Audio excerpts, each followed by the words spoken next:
right, where are we here?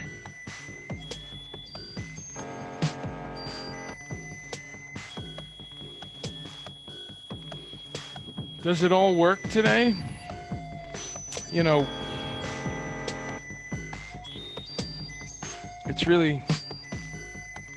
it's up to the internet.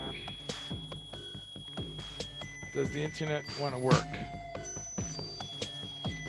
Hey folks, can you see me? If you are my co-producers. Dog is my co-pilot, and you are my co-producers.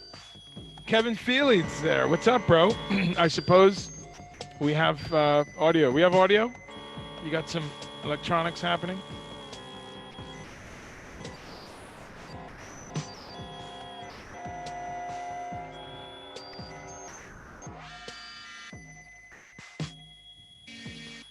All right. Kevin Ritchie, what's up? I'm studying to be a sensei. Well, we're going to get started here.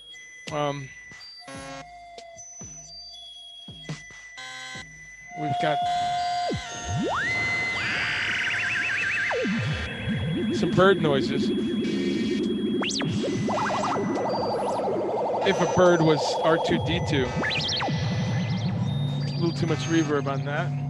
Yeah, folks, you know, this is where it all happens. I do my live. Do the music from here, too. So.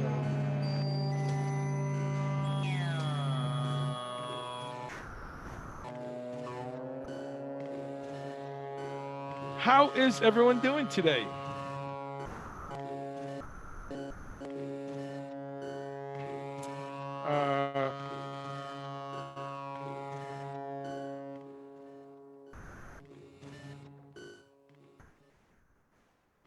We got some low-end insanity going on there. All right. I think we're good to go. Let's just see here. I've got a special guest coming up, so just let me make sure he's... yeah, okay. I need a... Well, you know, on a real TV show, you've got... you got co-producers and assistants and all kinds of stuff. People to bring you your notepads and things. Well, we're back, and it's Meatless Monday number 2. And I was wondering, gee, is this going to show up on screen? I've got a little injury there. Do you see that? A little bit of swollen tissue. I got stung by about 7 bees yesterday. Maybe because I was talking about bee products last week, remember? Just a little bit. And cutting the lawn. And we have these variety of bees around here that make they make their hives underground. So they dig in, and it's you know, they're underground. Hello. There we go. They dig in underground, and they have yeah, it's kind of, we got some soil around here where there's a lot of groundhogs and moles and stuff. So it's very porous. So I get worried about sinkholes, but it's pretty good. Nothing's really happened nearby here. But so they have these little hives underground, and if you step into one of these hives, or just go over it with the lawnmower. I've done this now. I think twice I've been attacked. My other half has been stung once by about a dozen of these bees. But I went over one of the hives yesterday, and fuck, you know, next thing you know, I'm like this, and I ran inside and, you know, jumped in the shower and just kind of, you know, and tried to I think my hair might have protected me. My hair is so thick that they probably couldn't get through. And but anyway, pretty. I think I ended up with 7 welts on me right now. I got a couple nasty stings over here and on my arm, one on my ear back here. This one looks like I got punched. And so look out for the bees, man. Look out for the bees. Uh, they, I often think about the first person who fucked with bees, back 100,000, 200,000 years ago, whatever. I don't know what the math is on that. But the first hominid, the first human or one of our ancestors that said, "Oh, what's that?" and kind of climbed up and grabbed some giant beehive. That was, you told the other ones all about that later that day at the cave, if you made it out alive, right? Because some of those suckers, man, it's uh,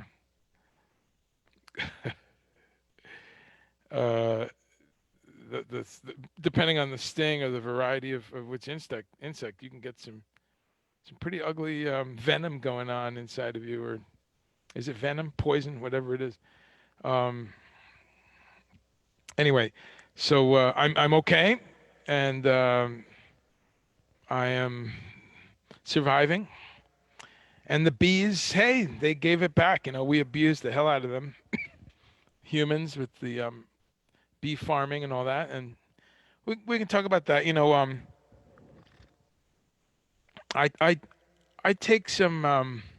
It's been a while, but I used to take some bee products like propolis and royal jelly. Yeah, I think so. Propolis, royal jelly, and what's the other one? Bee pollen. I'm not a big honey guy. I don't think I even have honey. I'm drinking some green tea right now, and I would have honey, but don't keep it around. I'm not fascist about it either way. Technically, the definition of vegan is no insect products and all that. So I just they're not a huge thing for me, but I'm in. Bees are really important, so I'm highly, highly in support of cultivating bees and helping the bee problem that we have. These beehive infections and die-offs that are happening. We should address that. We need bees. They pollinate, a vast majority of flowering plants globally, and very important. What's important is to change the situation of the bad bee farming. They they do a lot of uh, toxic activity with commercial bee farming, feeding them like sugar water and stuff like that in the winter rather than having them, access to flowers. And also I understand that they destroy the hives. Some of the large bee production companies, they just destroy the remaining bees in the wintertime.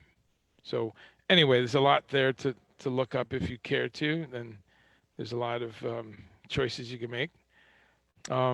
Okay, let's get to some of your questions. Anyone, what did you have today? Because one of my focuses every week is what did you eat for Meatless Monday? We're getting some ideas for how to change your diet. And so let's say hello to everyone here. That's funny, Scott. Yes, Attack of the Killer Bees. Great record. Yeah, great record. The B-sides of Anthrax. And yes, Anne, how are you? Those bees can be mean and ornery. Um, Kevin Ritchie, about to take a shower. About time. Thanks for sharing with us. Um, um, Scott says, nice shirt. Yes, Telefunken looks looks like a Telefunken fill in the blank. Yeah, we know the guy from Telefunken. He's come to a couple Project Object shows. One of the guys. So we let's see.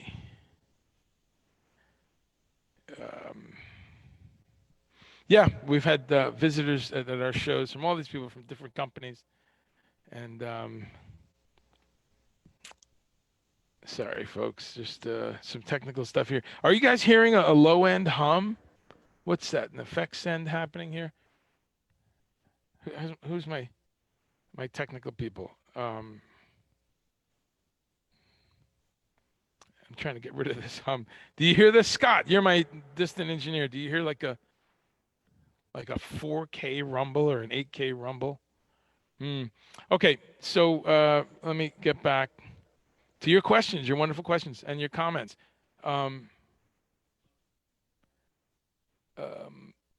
Killer bees, yes. So Sharon Rudolph, hey, how are you? The veggie power couple is on here. That's Sharon Rudolph and Dave Bainbridge, which I'd love to have you two as guests on the grounds of Sharon, 4 decades vegetarian. You got some stories to tell. I'm creeping up right behind you. I'm 36 years. And yeah, we can tell some stories about vegan over the long run, or vegetarian or plant-based, whatever we want to call it. So we can talk about that. And Dave, for a long time also. But also, I'm having a series of musicians guests. We had our dear friend Paul Bielatowicz last Monday, show number 1. And I've got some great musicians coming up. I've got some really cool vegetarian musicians going to be coming up. And one of them today, a little later on, my dear friend Steve Asbury, who's a rock and roll drummer, punk rock drummer, guitarist, singer. He plays in a band in LA called the Miss Smiths. That's right, the Miss Smiths. It's a tough one to say 6 times fast. And they do Misfits and Smiths covers. So, so then you have the connection to Morrissey, very famous and often snarky vegetarian. But yeah, famous vegetarians. Speaking of famous vegetarians, Pete Weintraub, how are you, buddy? You've dropped the comment Steve Vai in there. Another longtime vegetarian. Love to get him on the show. I've met Steve a bunch of times, and I think he's too busy to come on my little show. But Steve Vai is, yeah, man. He's been a plant-based guy for decades and talks about it here and there. But I know why you dropped it in there, because of the bees, right? People may not know this. Steve Vai is also, I think he's certified somehow. He's a beekeeper, and he takes care of bees and produces honey and sells it for various things, but for kids' music programs, So Steve Vai, very knowledgeable on bees. So what did you have for Meatless Monday? Drop that in there, and I'm going to jump through them. Mark Lorano, what's up, my dear friend? And, the man who had a restaurant called Grazer's, the first vegetarian restaurant I really started going to in 1984. Mark, I owe you a phone call. Sorry, man. It's been nuts the last few days. Absolutely nuts. But let's catch up maybe after this.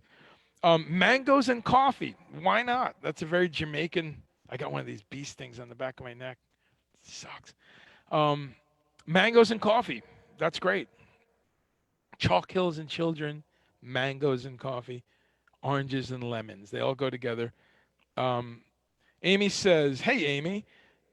Amy, who tries to ask people to post a very, very simple thing, and her psychological experiment works every time. They just can't follow instructions, right, Amy? Just like kids in 6th grade, except these are adults. But anyone doesn't know what I'm cryptically talking about, Amy Goldberg Benjamin, you can link over to her page. So she says her diet has sucked for years. And when pandemic started, it was so stressed that I changed up what I ate. And I've lost 20 pounds. That's great. That's fantastic to hear. I've either stayed about the same or lost just a little bit, because I said, you know what? You can't go down like a potato chip sitting in front of the TV, nightmare on this. And did a lot of yoga the first several, month or something, for 5-6 weeks. And was a little more active with walks and stuff like that. That tapered off for a while, but getting back into some power walks now. And my bike is on the repair block. But really stayed smart about, empty calories and sweets and chips and stuff like that. So that's great, Amy. You obviously did even more than that, and you lost weight. That's great, and and you look great before. So you're feeling even better. It sounds like and healthy. So talk to us about maybe some of the things you did. I know we've talked about diet in the past and dairy and whatnot. Scott had fresh green peppers from the garden. Oh, that's the best with hummus. Wow, nothing like food that you grew yourself, right? And I'll go over what we had, and some of it was grown outside. Um, Joanne, hey, what's up? Good to see you here. Um, no low end. Okay, great, great. So I'm getting it. I've got this. This is awesome. I've got production. Joanne, it's like you're back at work, right? Except, someone's asking about um, whether some signal is happening properly on the comms. Okay. Hey, cuz Paula Phillips is here. Congratulations. Okay, so Dave Bainbridge had the last of a veggie curry, which lasted for 3 days. That's one of the great things, folks. And one of the topics today is eating plant-based on a budget, because we're all on a budget, or many of us are. We're not all Gwyneth Paltrow, but some of us are on a strict budget. I have been all my life, and that's something something that came up last week too. That vegetarian, it's elite. It's not elitist. What was the word that was used?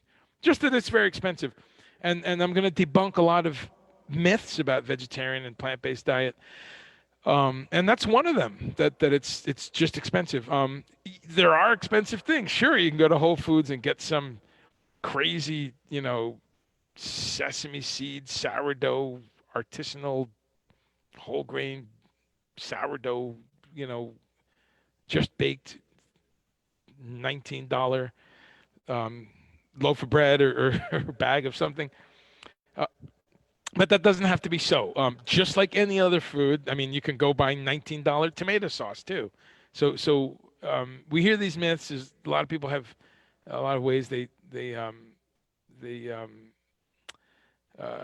drag plant-based diet, and there's all these excuses, and most of them end up being just myths. That's one of them, though. You can do this very cheaply. So Dave Bainbridge, veggie curry. It was garlic, red onions, red pepper, mushrooms, ginger, fresh ginger, corn pieces, spinach, and chickpeas, and a bunch of spices, great Indian spices, turmeric, cumin, and garam masala. Oh, man. Then you added a korma spice and ate with some pilau rice. That's great, Dave. That's awesome. So a couple things on that. One of the beautiful things, and we're going to go around the planet on cuisine. Coming up, I've got a special on a place called Veggie Victory in Lagos, Nigeria, and we're going to talk about their menu, and we're trying to plan an interview with some folks there. And so I've got also a chef, vegan chef from Argentina. She's going to come on in a couple of weeks. So I want to really focus on what people have around the world, because that's another vegan myth, vegetarian myth, that it's some hippie thing that's American, or and it's this passing phase that no, it's an ancient way of eating, sometimes for economic reasons, as we're going to talk about, and sometimes for spiritual reasons. You've got a lot of sects of Buddhism and Hinduism and Catholicism and Judaism and Christianity. There's people in all those groups and other religions where they've concluded, you know what? Part of my religion is compassion. Part of my religion is non-harm. Ahimsa is the word. And in Buddhist practice, in yoga practice, ahimsa, non-harm. And depending on the spirituality, in Islam, Hindu, Judaism, Catholicism, wherever, Rastafarianism, right? And all of these things, people have concluded, well, I don't want to harm these animals. So that's another thing that points us to this idea of eating plant-based. Goes way back. It goes way back for different reasons.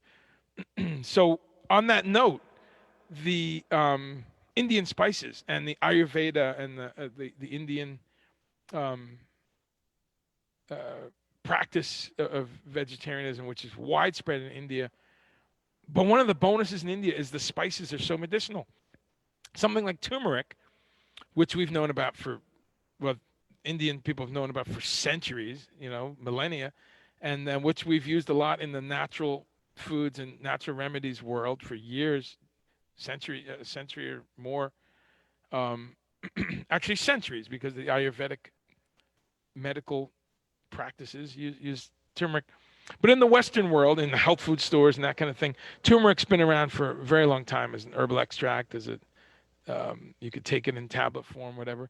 But just cooking with it, it imparts amazing aroma and flavor and umami, and it's also very anti-inflammatory. So you have this bonus. Cumin also has a lot of medicinal properties, as do the spices in garam masala, as do garlic, as do ginger. So you've got a rich array of things in Indian food. So that's maybe our first Meatless Monday hint of the day. Learn to make a curry. Wow, one of the easiest things, one of the most open-ended uh, creative areas you can cook, because you can just do a potato curry if you want, or you could just do a peas and potatoes curry, or broccoli, carrot, and hot peppers. And if you want to add some protein, black beans could be in there, or broad beans, or a bit of tempeh or tofu, or in Dave's case, this stuff called corn.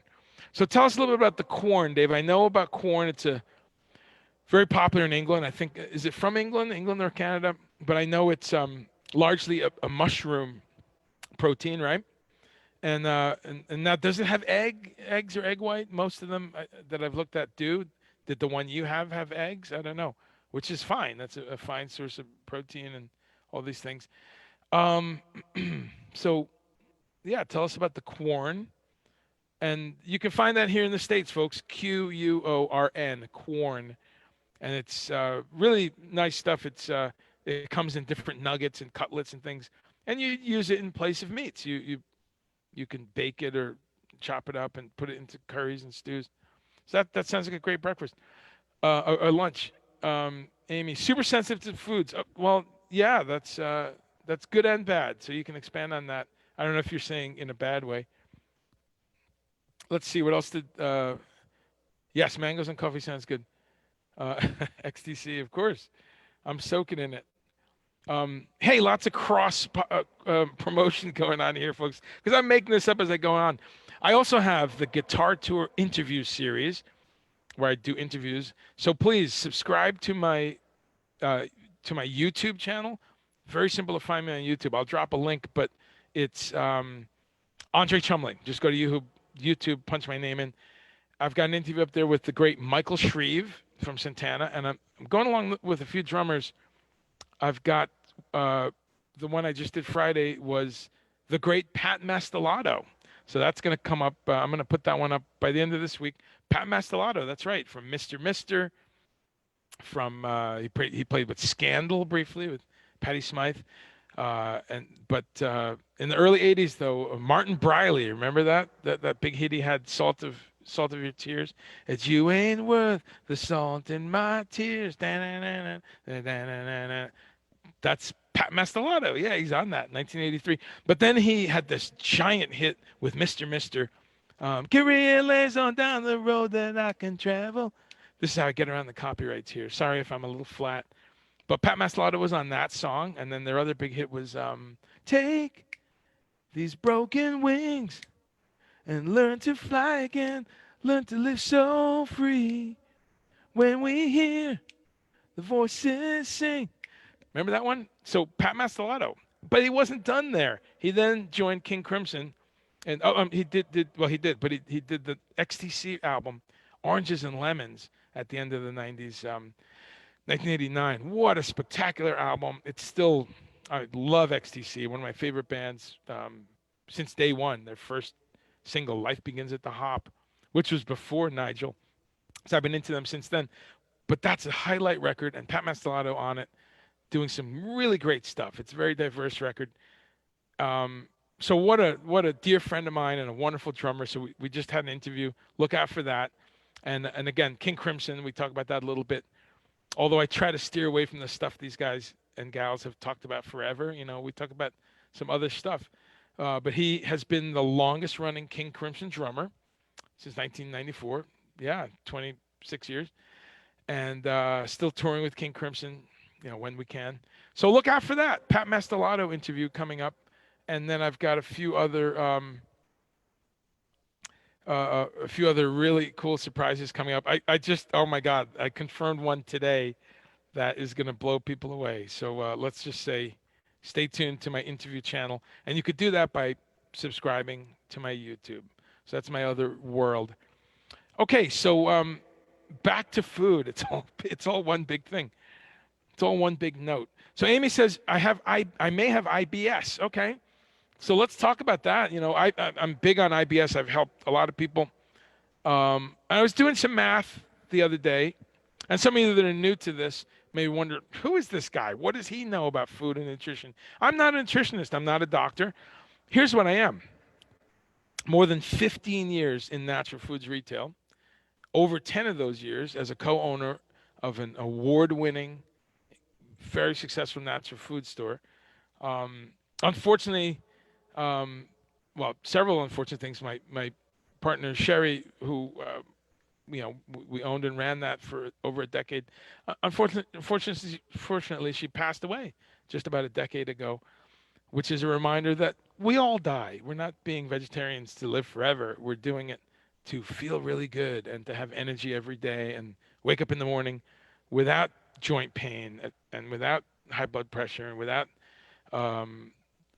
diabetes and gout and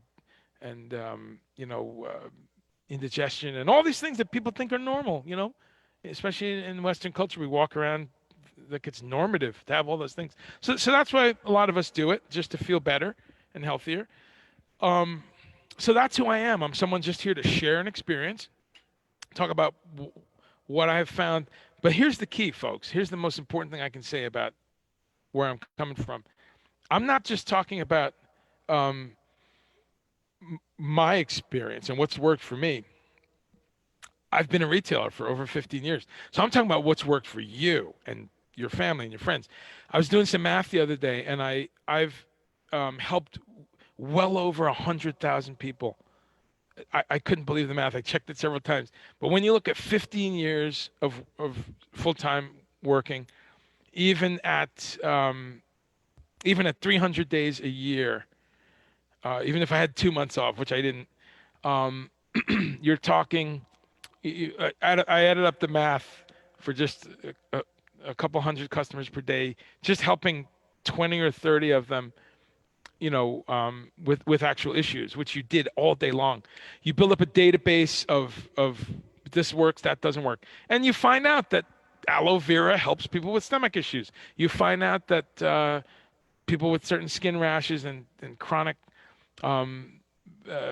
psoriasis or different skin allergies often do better getting off of wheat and dairy and different excitotoxins, artificial foods, artificial colors. You find out that people with chronic headaches should look at their food. You find out that energy can be modulated with looking at all kinds of things. That's a big one. But you understand the role of essential fats in energy and in digestion and healthy skin and hair and nails. You start, because you're getting feedback from hundreds and hundreds of people in each area, right? The amount of parents I've had who have solved issues with their children by doing a handful of things. After 15 years, you get a little database. Again, not a doctor, not a nutritionist, but I'm someone with a science background, and that is informal amateur science. It's anecdotal, absolutely, but just like anything else in life, we can form some sort of a pattern. Then on top of it, you look things up, which I always encourage here.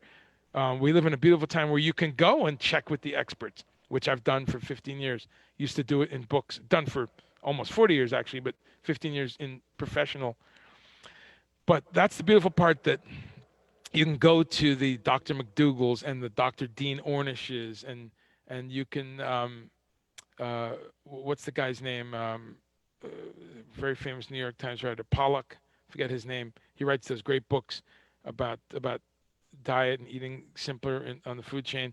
So you can go to a lot of these medical people and you say, oh, wow, some of these things bear true, you know? So Amy, that was all to answer you and say that I've helped a lot of people with IBS. Send me some direct messages. We'll work on that. We've talked about dairy. That's often my first thing that I want to know if someone's with IBS. Dairy and then wheat. Those are two things. Doesn't have to be, but that's a common thread with people with IBS. And then there's other stuff too, the essential fats. What's your intestinal flora situation? Have you been on antibiotics in the past year and not replaced digestive capacity? How much fermented food do you eat? Are you eating raw pickles, raw sauerkraut, miso, kimchi? You know, there's a bunch of general questions I would ask you so I can maybe help you out. Okay, and Sharon says she might have that as well. Interesting.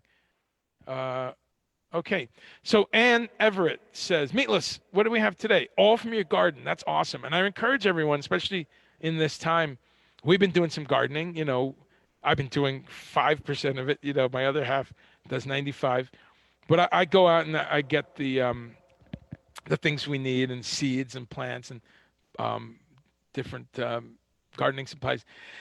And Lowe's and Home Depot, both nearby, I've only been to one of each, out of 10 and 12-inch flower pots, terracotta flower pots, just out of them, which says that Americans, at least around here, are, but she said, no, the chain is seeing an increase. So this is everywhere, folks. So people are gardening at home. And so that's, it's encouraging. We're doing it. Sounds like you're doing it, Ann.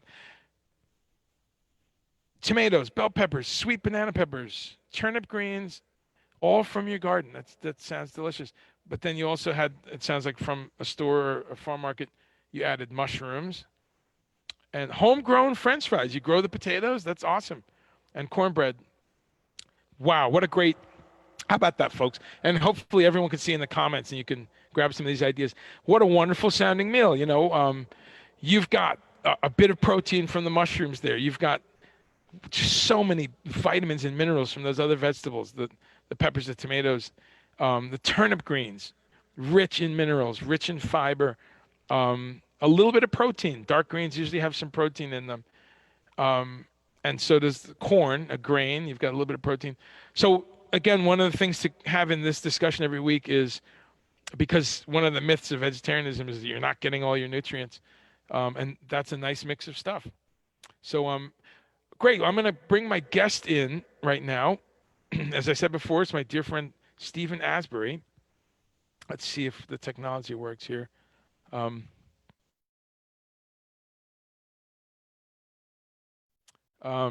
Check, check, 1, 2. Okay, I'm still on. Okay. So, all right, we'll see Steve in a minute. All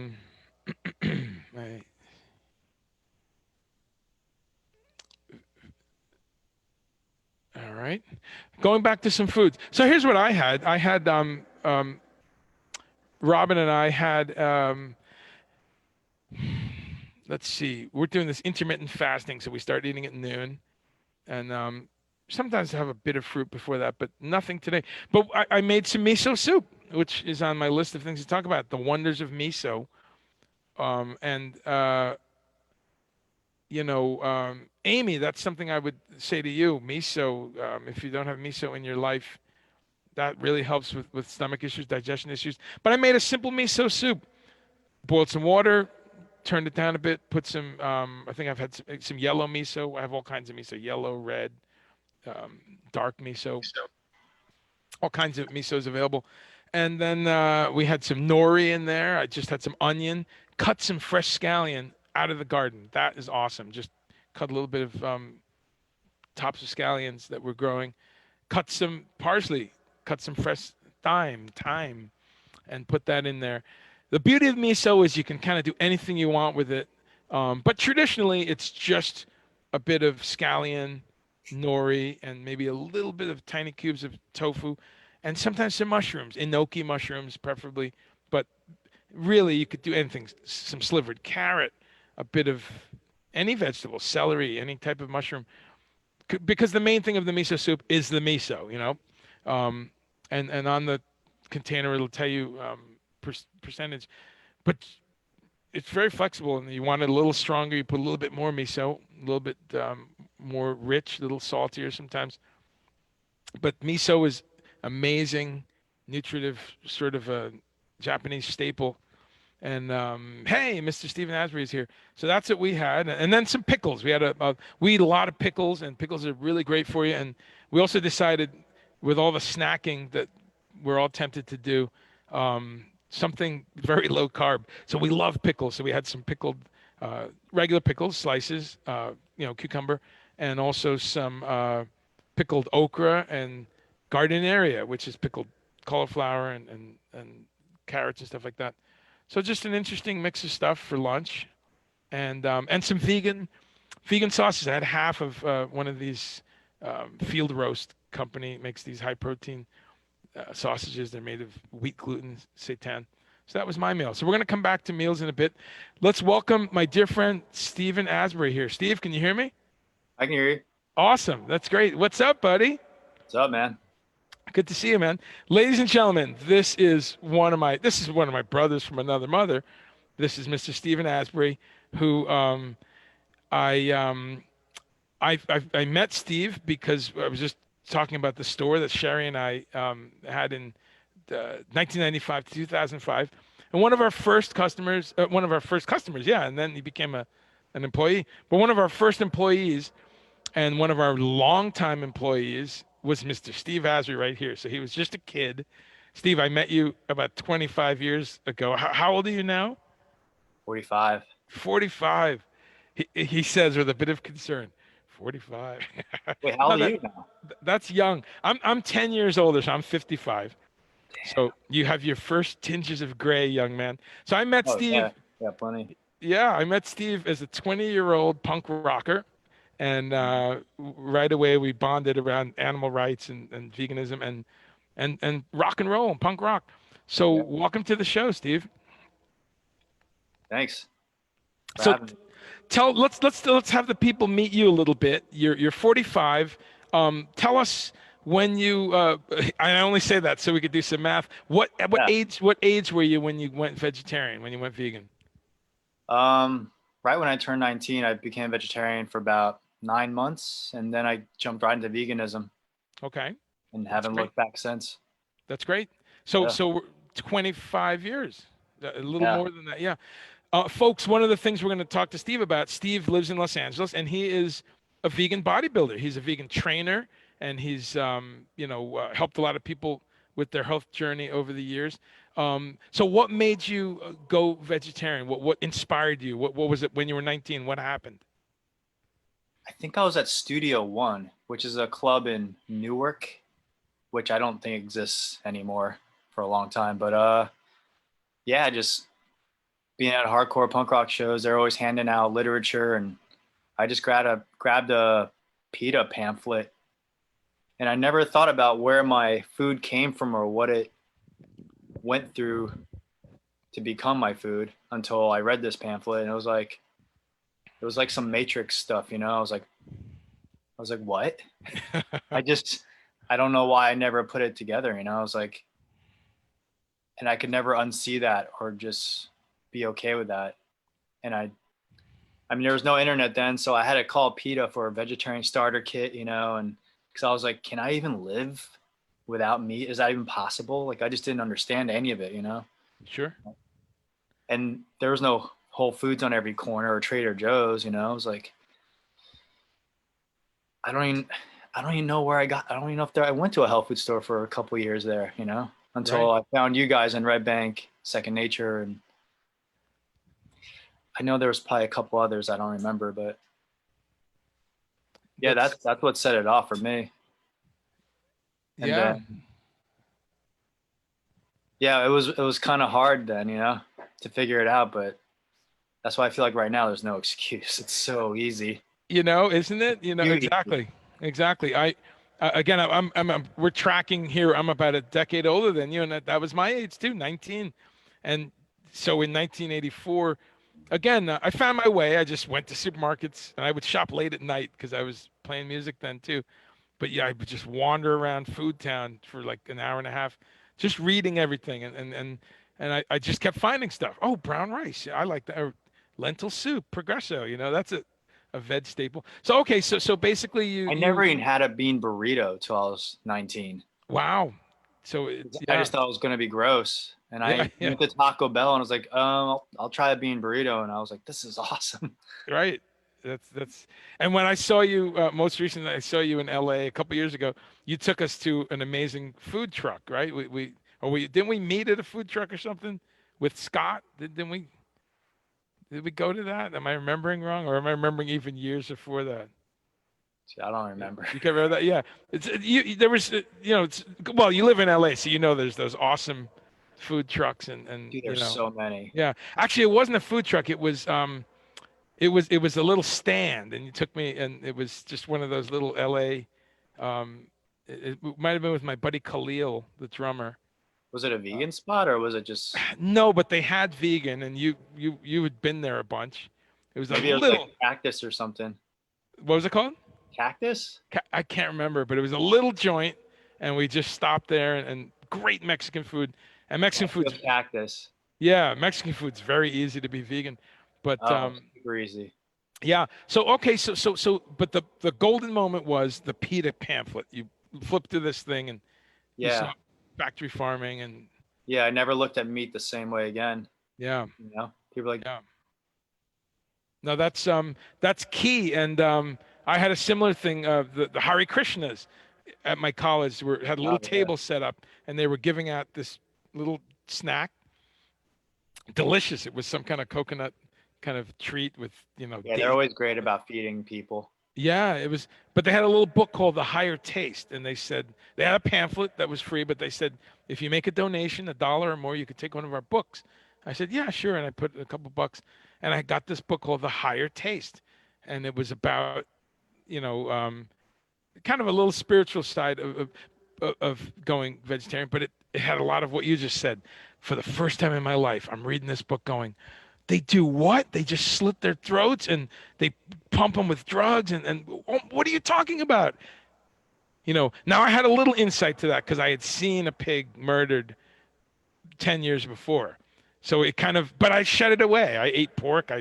I loved burgers and all that for 10 years. But it brought that back up and I said, I've always been horrified by that memory. Now I know why. So getting the information. So okay, so cool. So then you just found your way, and then you found us, and you were A working. lot of bands that would talk about it too in their lyrics, which I didn't really pay attention to until I saw this pamphlet, and I was like, oh, okay. So I thought it was like some weird hippie yuppie thing, Right, vegetarianism. sure. And I was like, all these hardcore MFers were just like super into it, and I was like, yeah, man. And so this was bands from the hardcore punk side. Is that what you were into? Yeah, at that yeah. age? Yeah. So no, it's many of those bands, many people in that realm are of course straight edge and into animal rights. But you raise a great point because before it becomes part of your life, sometimes there is that like, what are you talking about? This preachy bullshit, Yeah. yuppies. Be strong, Yeah, it's man. exactly. No, there's a lot of stuff psychologically to unpack, and a lot of stuff with. I'm just pulling up some John Joseph here for the folks, because Cro-Mags talked about it too. yeah, we're both fans of John Joseph.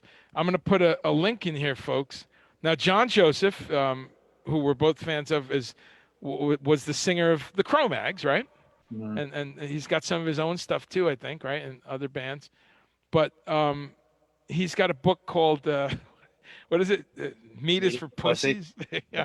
So that's a little in your face, But regardless, he's like you, very athletic, and he's a triathlete, and he's biking and stuff. So we're gonna jump back. We're gonna jump around in time for a minute, but let's jump to right now, Steve.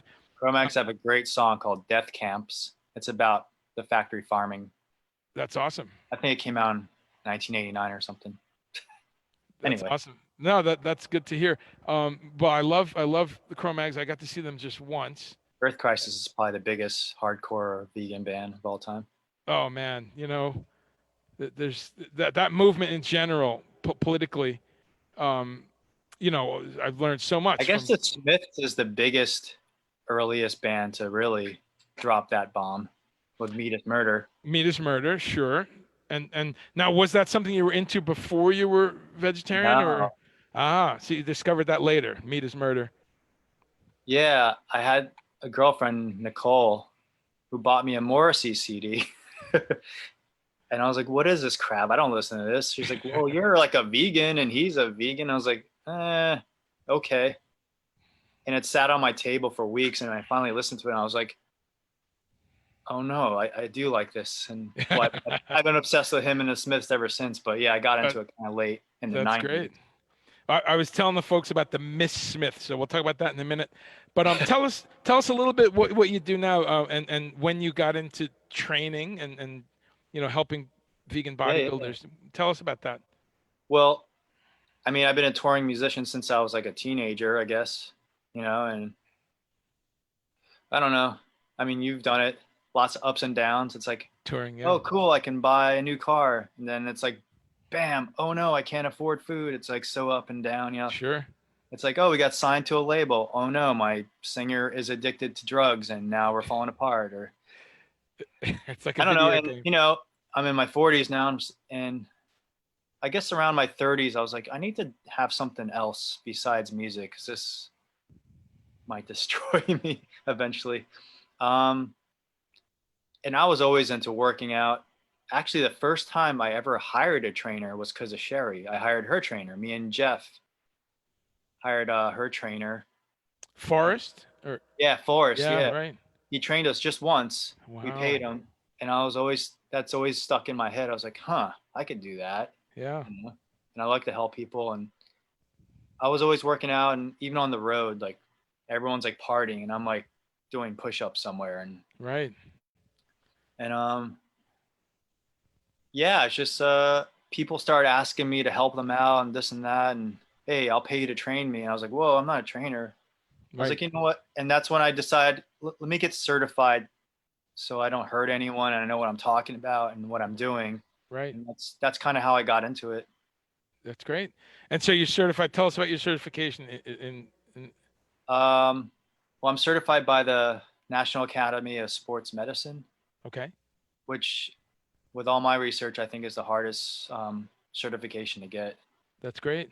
Yeah, I just wanted to make sure I knew I was talking about. I mean, Yeah. anyone can train someone who's kind of healthy, but then you train someone with a chronic disease or an injury, you got to be careful. You can hurt people. Absolutely. Absolutely.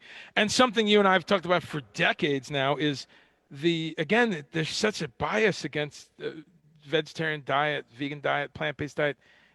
The cliche is you're a weakling and you're this and you're that. Meanwhile, there's triathletes that are vegan, right? There's Have you Olympic seen Game runners. Changers? What's the name? The Game Changers movie?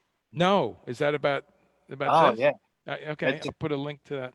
it's awesome. It's this ex UFC fighter who trains like I think a lot of police and Oh, military and martial arts. He's super gnarly, but he's been vegan for a long time. He put out the movie, okay. and it's What's his all name? Do you know the guy's name? Wilkes. Oh, here it is. Okay, great.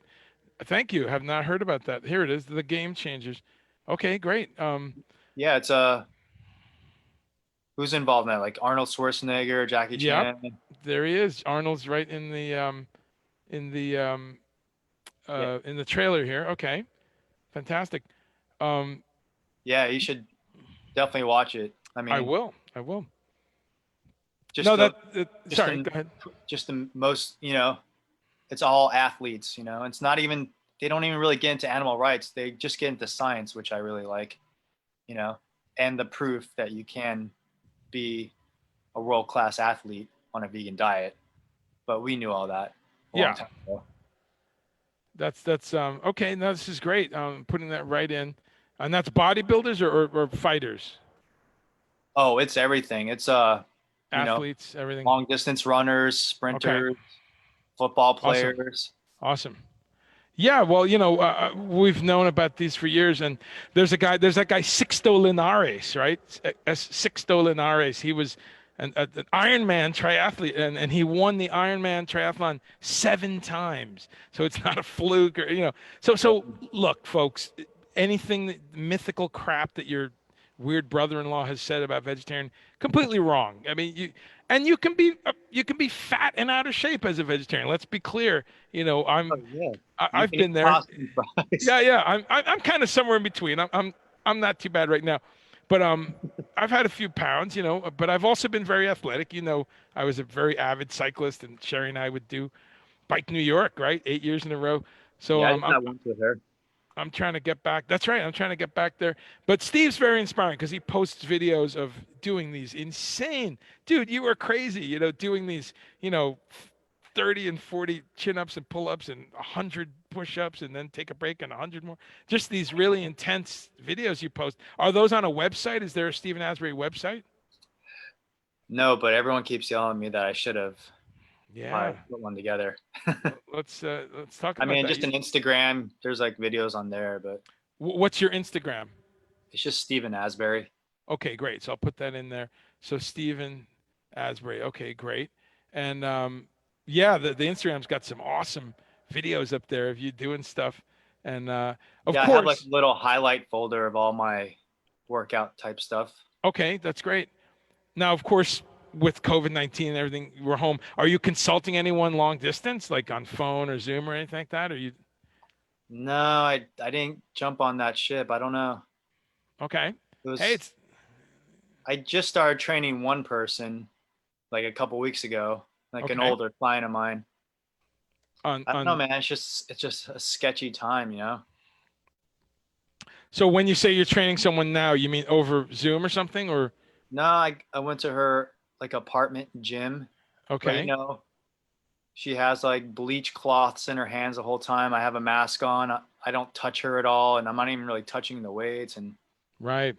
it's just it's just a different world we live in right now. It's kind of It strange. really is, bro. It's so crazy, right?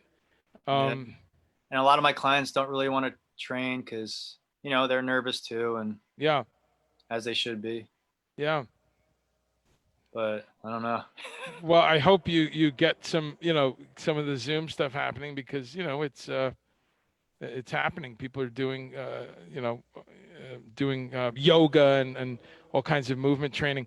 So okay, folks, I put Steve's um, Instagram up there. Do check that out. So tell us a little bit about protein, Steve, because bodybuilders, is that like the first question you get? Like, is that kind of a big area for them, or what's Yeah, I your can't believe it's still a thing. What about your protein? I'm like, seriously, still? You know. Um, what advice do you give when you're training someone?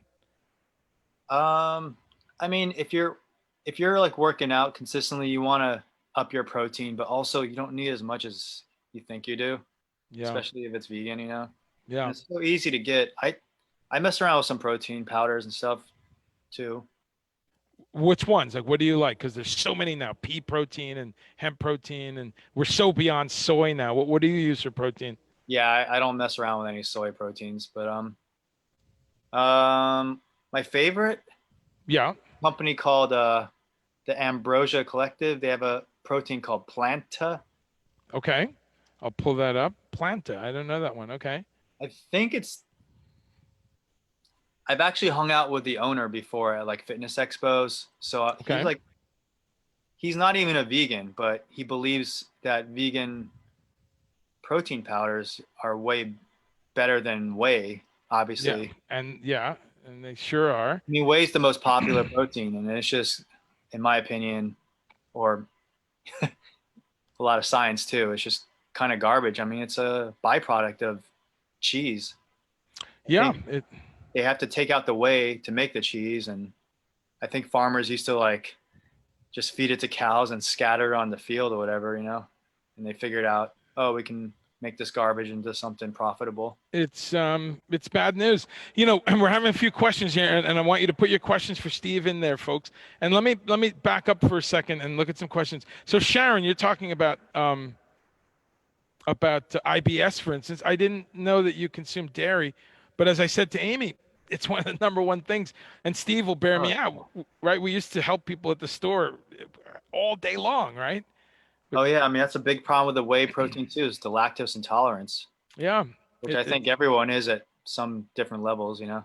yeah, and a lot of whey's are lactose free. They take that out. Lactose is the fat, but But sometimes people are there's still using caseinate in there and all these. exactly. There's still growth hormones and antibiotics and That's right.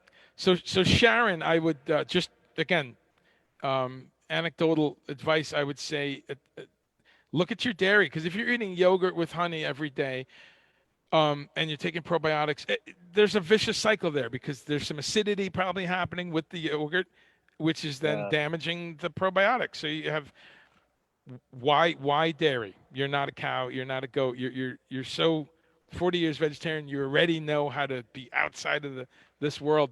The other thing about yogurt is, and yogurt has a good place in history. People used to make yogurt from scratch, but unless you're making your yogurt from raw, fresh organic milk, and you made it that day or the day before, as they did in these cultures in Russia and Eastern Europe, where yogurt uh, is one of the main places it originated.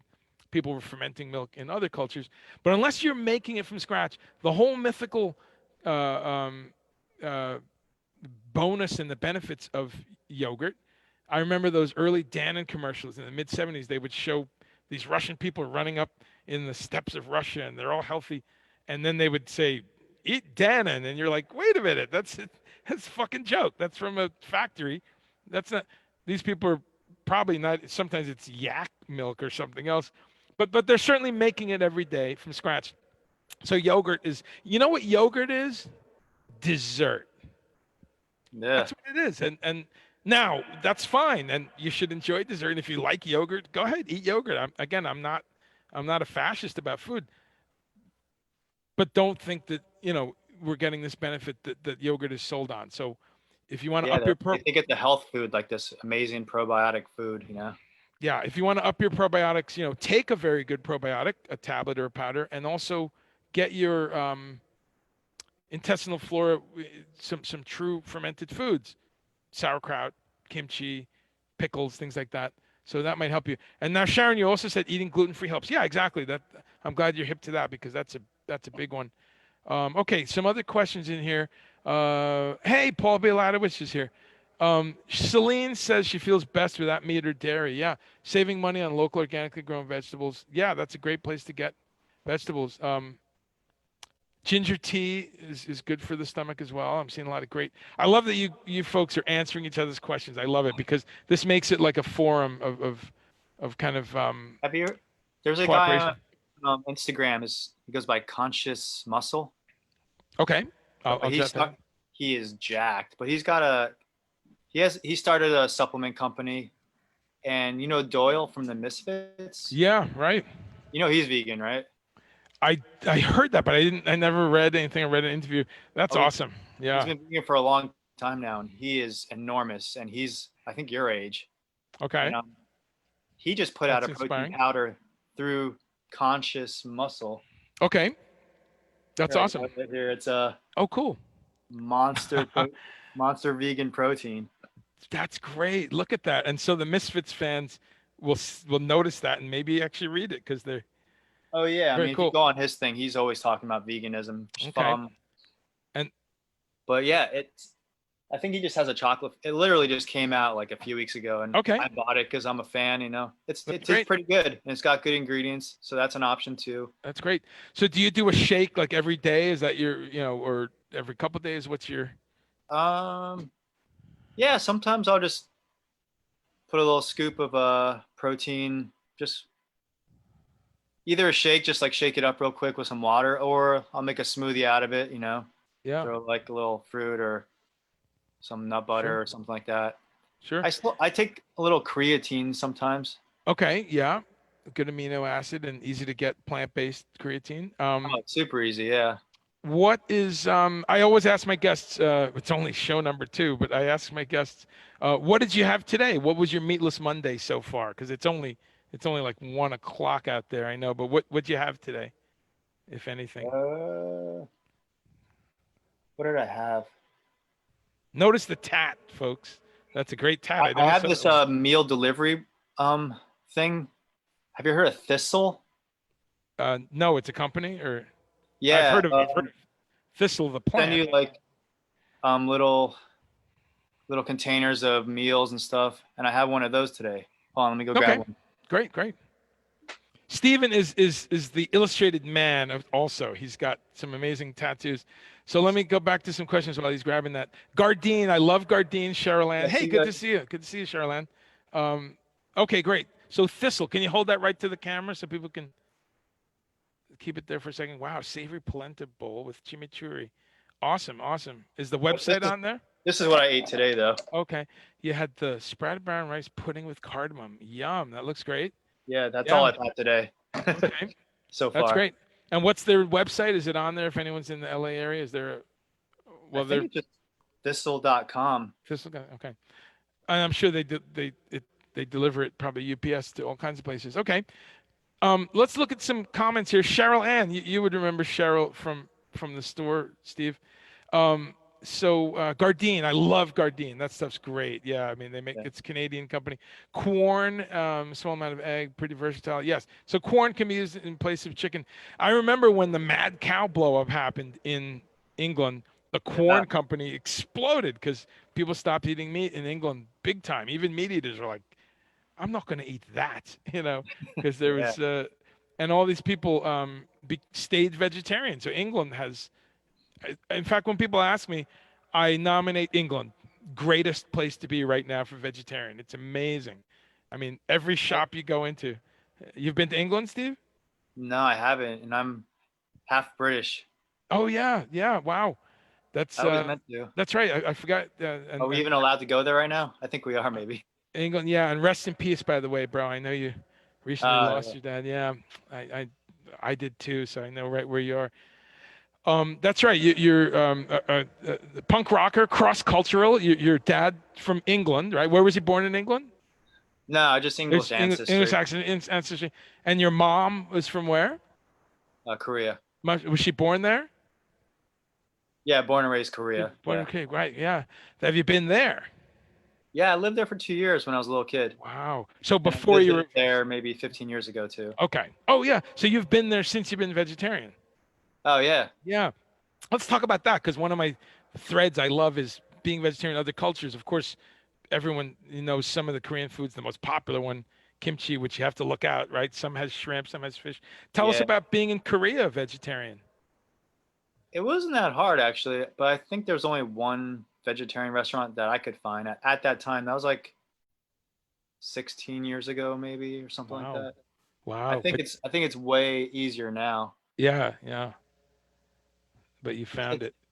it's pretty old school over there. I wanted to get a tattoo out there actually, and Right. I only found one person with a tattoo at the time, and it was this dude. He had this okay looking panther, and he Right, sent me right. down this weird alleyway, down these stairs somewhere, and it looked Wow. super sketchy and not Sure. good, so I didn't get one. But That's now I know there's a lot more tattoo artists out there now doing it. okay. Okay. Want to show off some tattoos? Because I mean, you're I people. mean, I don't even know where to start. Give us an arm or two at least, because these folks have not seen the I tattoo mean, level. I'm like, Epic. He's a cartoon, folks. Look at that. Oh my God. The yeah, illustrated even my man. legs are just. There's a Sherry tattoo right there. Yes, that's right. The chocolate bar Yeah. for my other half, Sherry, who loved dark chocolate, 73% chocolate and up. But that's amazing, Steve. No, and you've always had these and very unique tattoos. I will say, so many people do the corniest shit, man. Yeah. What and you are a Well, I walking. consider myself an art collector. I have like 30 different tattoo artists from all over the world have tattooed me. Yeah, you're a walking canvas. Yeah. So let's see if we got some questions directly for Steve. Let's see. Sharon says, "Wow." All right. She said, You can find some good protein stuff too at Whole Foods, obviously. Like, Vega. "Oh yeah, There's absolutely. I love and Vega. that Brendan Brazier. I think he's Canadian too. Yeah, yeah. Yeah, his product's pretty good. I just really love the Ambrosia Collective Sure. Planta. Yeah. No, I'll check that out. I mean, I've tried them all, and some of them taste a little weird, but this is like the best tasting and good Sure. quality stuff. Yeah, there's been some bad ones over the years, but there's so Oh much yeah, out there now. especially in the '90s. And one of the things, folks, about budget, because we want to keep talking about budget again, because we're all on a budget. I'm on a stricter budget, and it's tough sometimes. But buying in bulk, everyone knows that that's going to be always better. But one of the things about those big jars of Vega or Planta and all these different ones, the Ultimate Meal, whatever is Green Vibrance, right? That's an awesome one.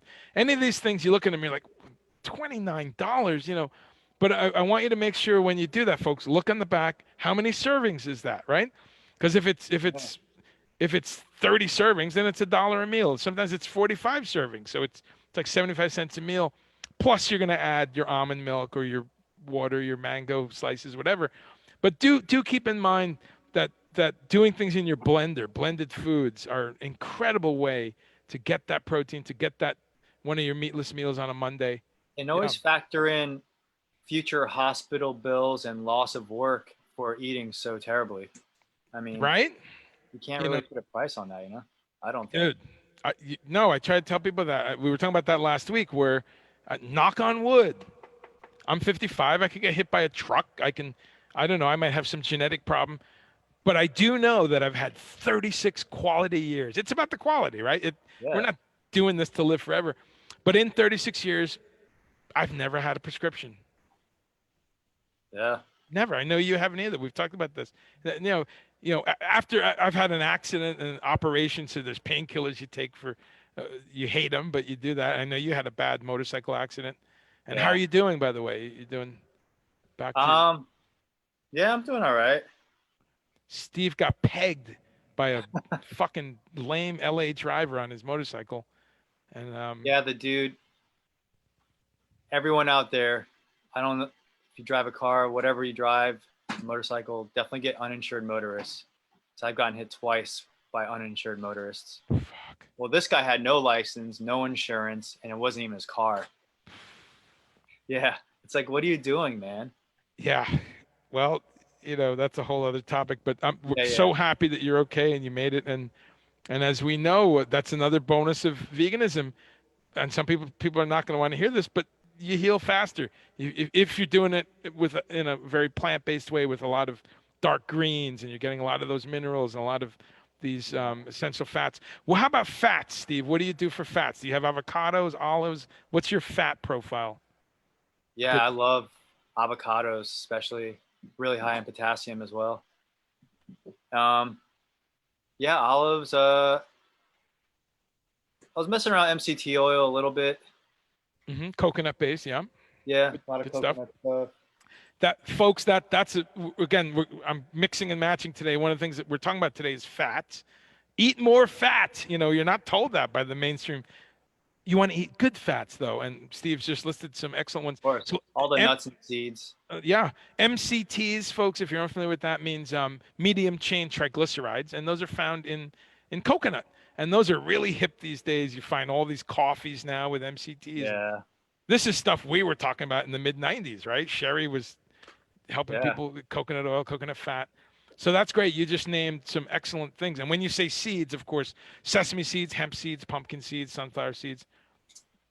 yeah. I also use avocado oil too if I ever want to cook or fry something. Great. That's so, folks. What a message! And again, this is Stephen Asbury. If you're just tuning in, professional bodybuilder in Los Angeles, certified bodybuilder, certified trainer, and also a vegan for most of his 25 years being vegetarian. And an ex-employee of mine and a dear friend, and a kick-ass drummer. You know, tell Yeah. us about the Miss Smiths for a minute, because you're singing in that band now. You don't drum. Tell us about the Miss Smiths. Well, I mean, it was supposed to just be like one show. It started off as a joke.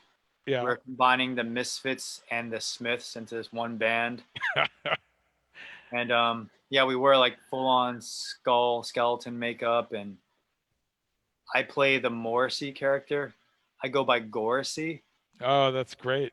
and the other guy plays like the Danzig type character. So it's very like sad and mopey with the more like macho, angry, and we mix it up. Somehow it works, and we got a pretty big following now. And yeah, the shows are super awesome. And I mean, no one knows, but we've been recording an album of original songs actually, Okay. and I'm not.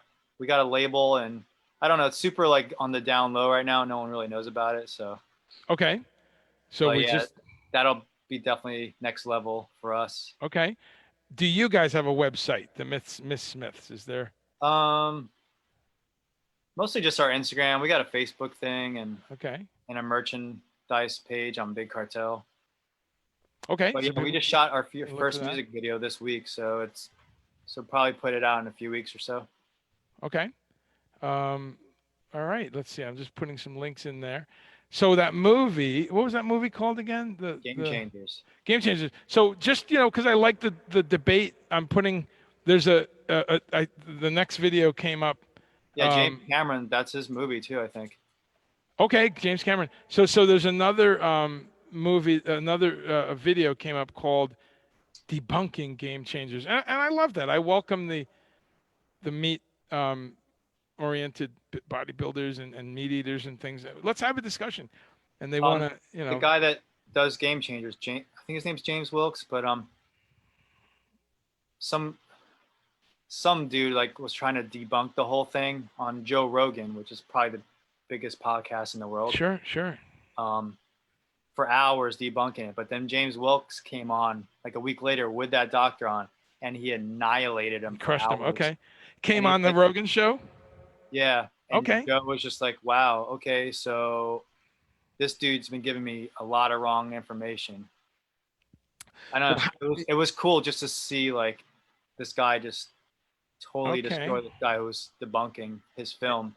Interesting. Really put him in place. It was really cool. And it was such a huge platform too. So Okay, good. I'll look for that because and Rogan's funny. I like Joe Rogan. I watch his show once in a while. It's been a while.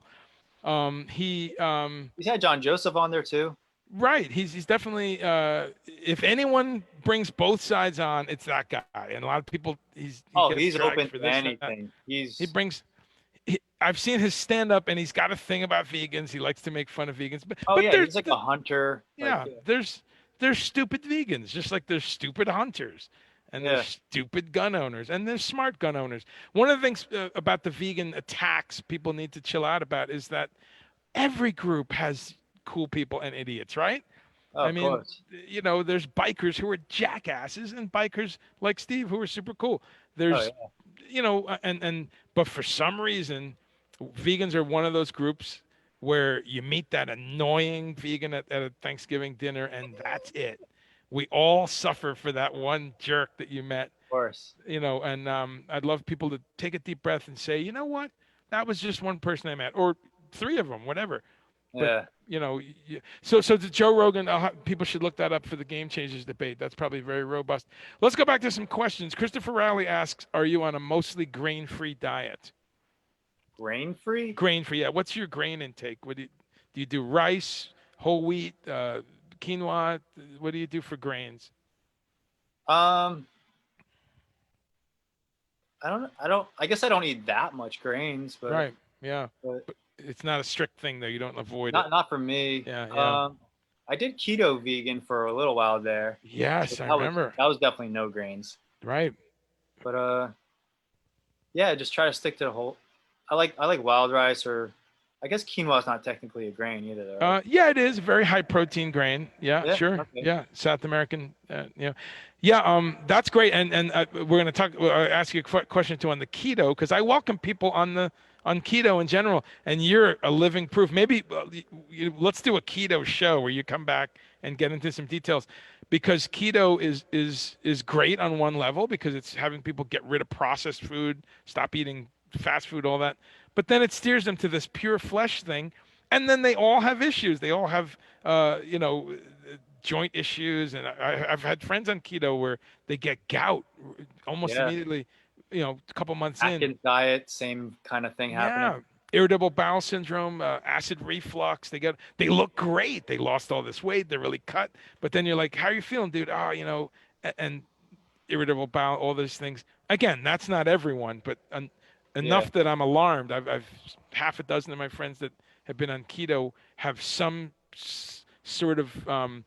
One friend had a bad kidney problem because of the high animal protein.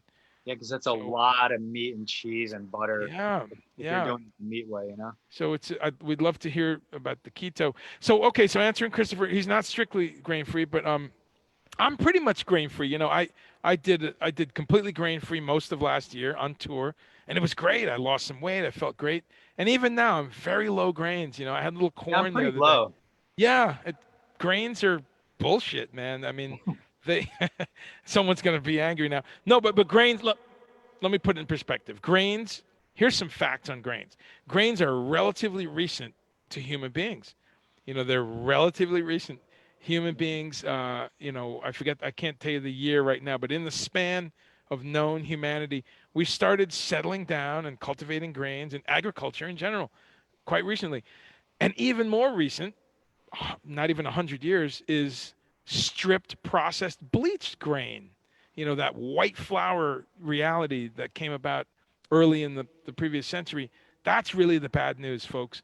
So And we if used you're, to preach that so much at Second Nature. oh, absolutely. And so Stay if you're, away from white flour, white rice. garbage, Yeah. garbage.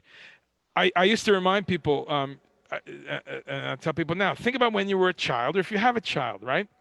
In Mhm. school, you do arts and crafts. How did you make paste? How did you make paper mache? You, Mhm. you took flour and water and you made this nasty paste.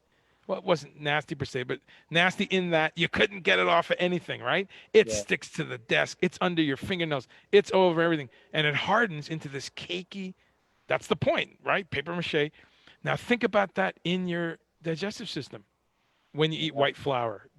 So white flour, white bread, we overdo it in our society, and a lot of the obesity, a lot of the irritable bowel syndrome, a lot of the allergies, a lot of these things.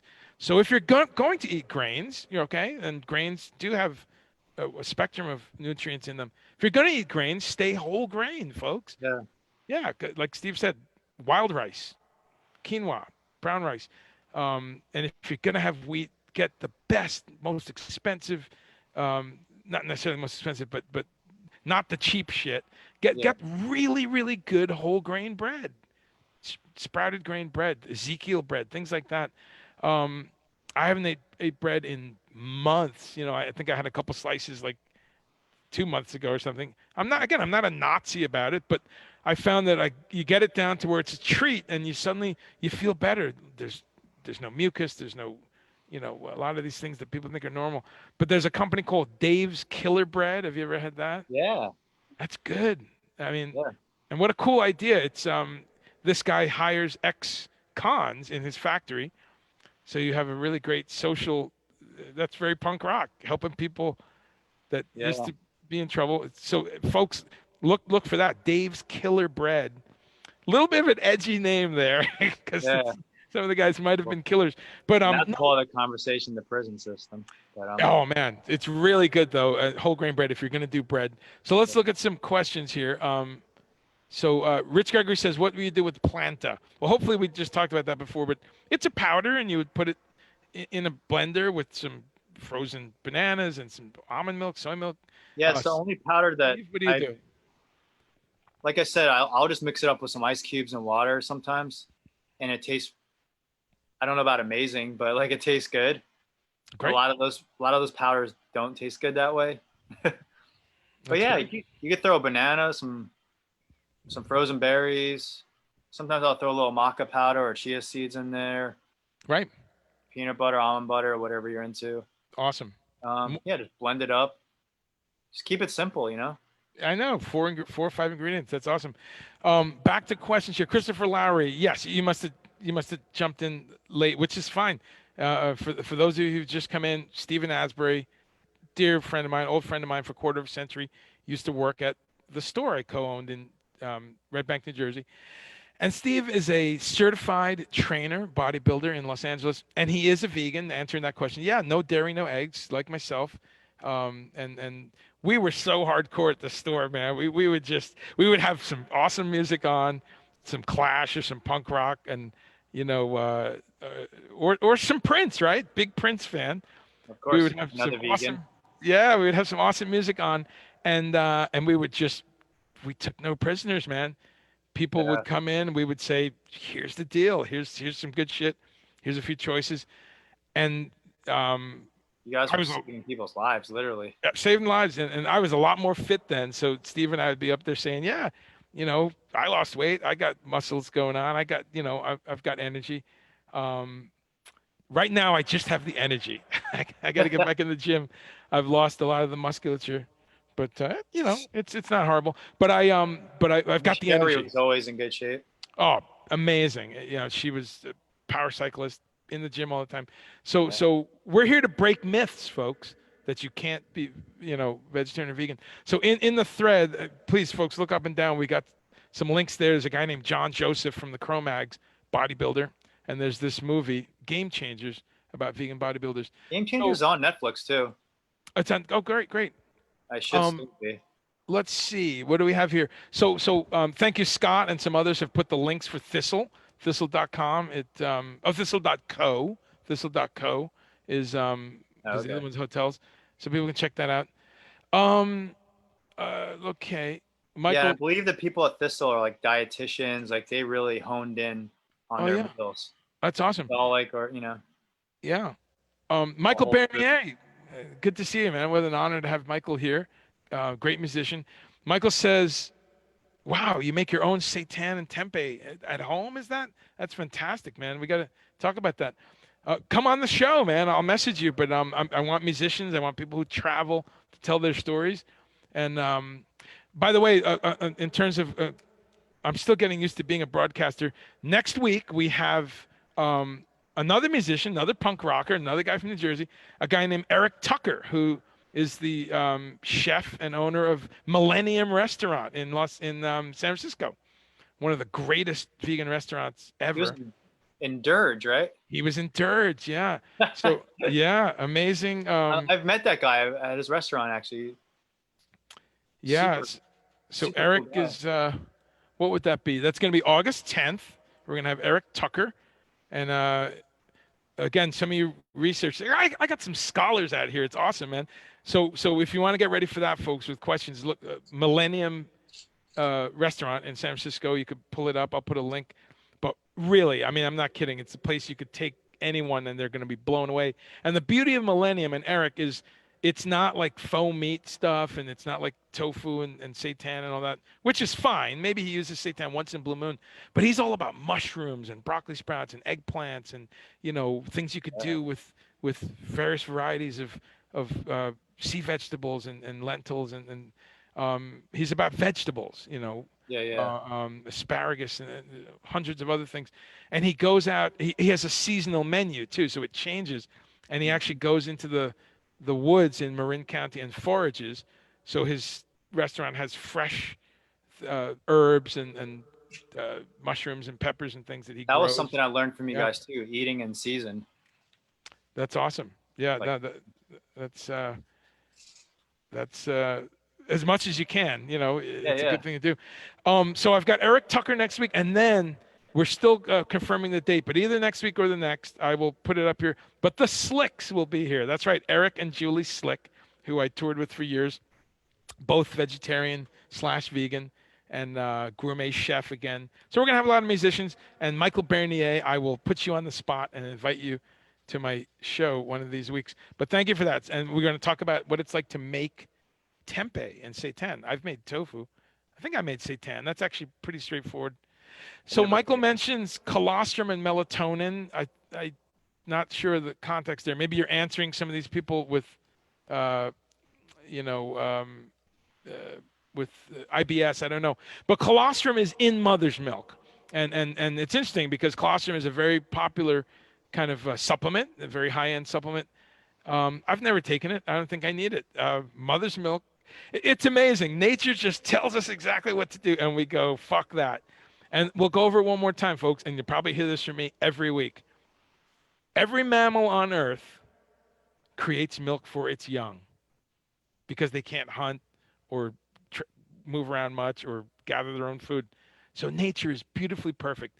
It creates this delicious live raw fluid that comes out of the animal, and the baby wolf or cat or cow or dog or human or squirrel, whatever it is, right? They all suckle and get that milk. And in that milk is colostrum. The first batches of mother's milk has this incredible substance that populates the intestine, the digestive system, not the intestines, but the digestive, digestive flora in your digestive system is populated and enhanced by this colostrum. It's also got protein and other things in it, colostrum. And it is a good supplement to take later in life if you're fixing some broken shit. But we need to recognize that you better recognize that that nature hooks you up. Yeah. Milk is for the baby. That's it. It's for a baby rat. Rat milk is for rats. Human milk's for humans. Cow's milk's for cows. And I know someone out there is freaking out that I'm a Nazi on this, but you know, there's facts and then there's opinion and there's objectivity. You know, it's a scientific fact that mammals create milk for their offspring. We're humans, though. We do a lot of things that we fly in planes. We take drugs. We do a lot of things. So I understand that because that's usually the 12th grade argument that someone returns to me.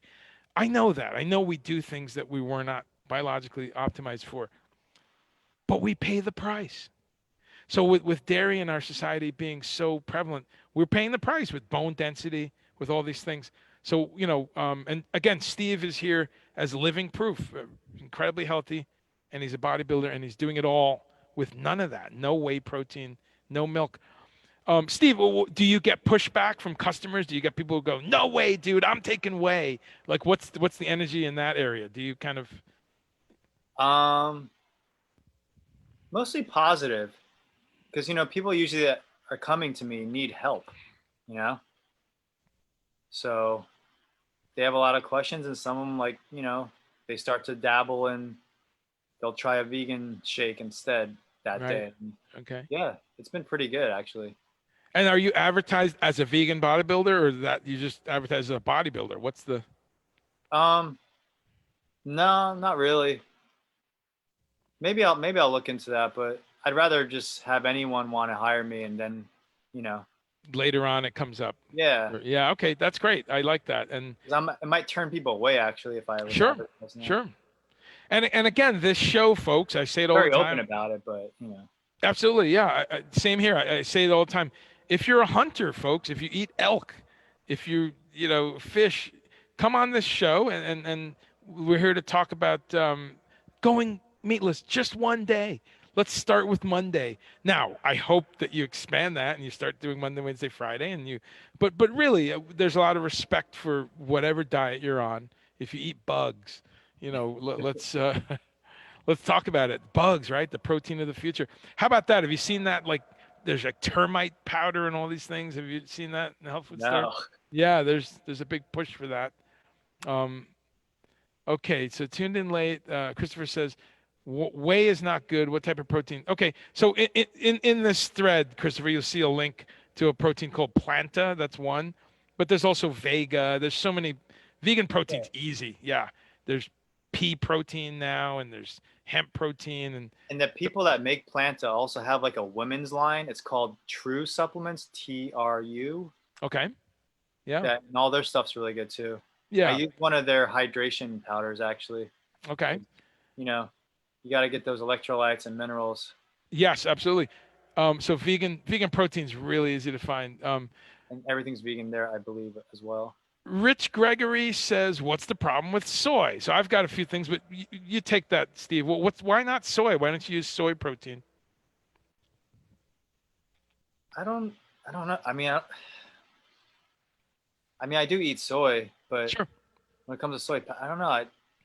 I guess a lot of the research that I've read, you can definitely have too much of it, and I guess you'll have like some kind of. I don't really know a lot about it. I just don't really mess with too much soy. I guess the Okay. estrogen levels and stuff like that too. Sure. I I don't. love that. Yeah. Sorry.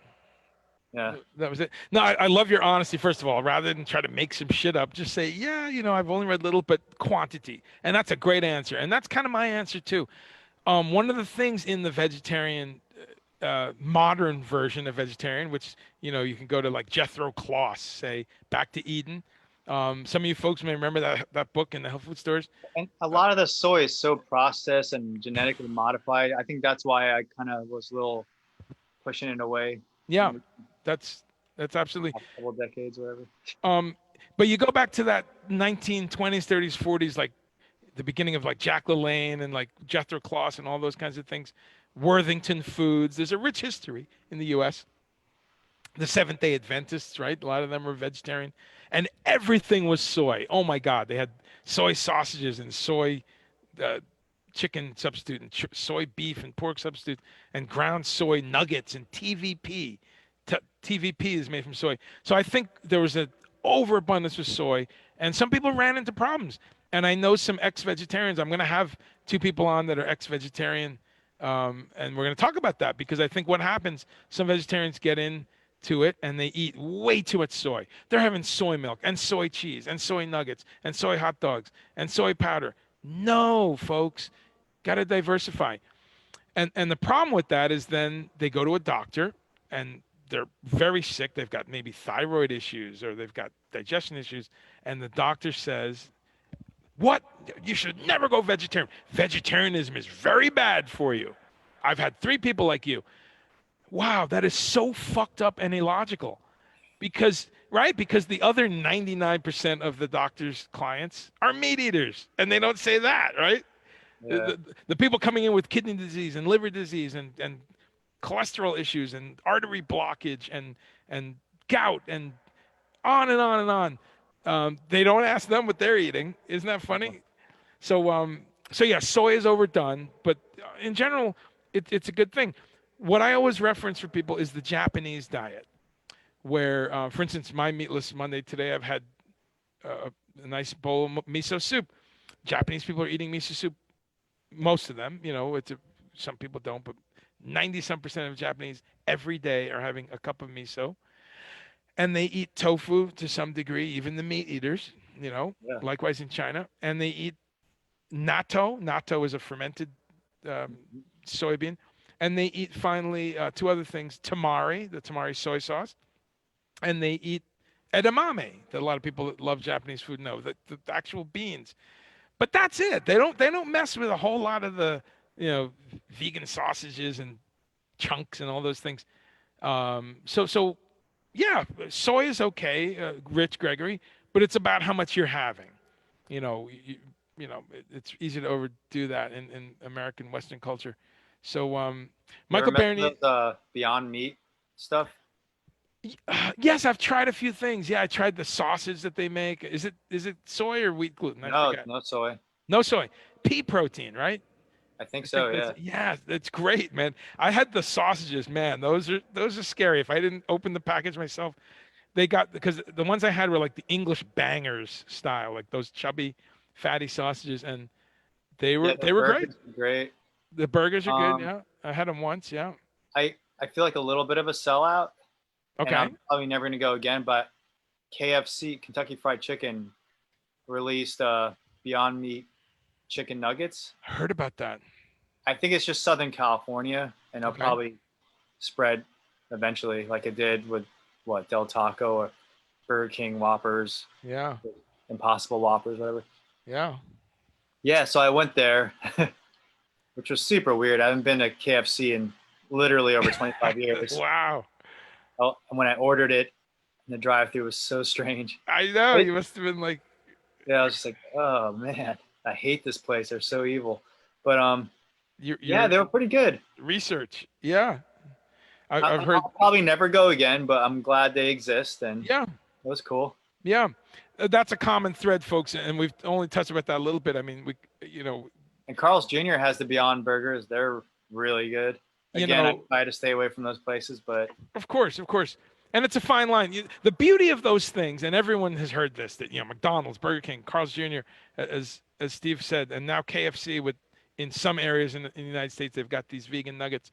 The most valuable thing about that is for that truck driver who that's all he eats or she eats every fucking Yeah. day, for that parent who picks up fast food a couple times a week.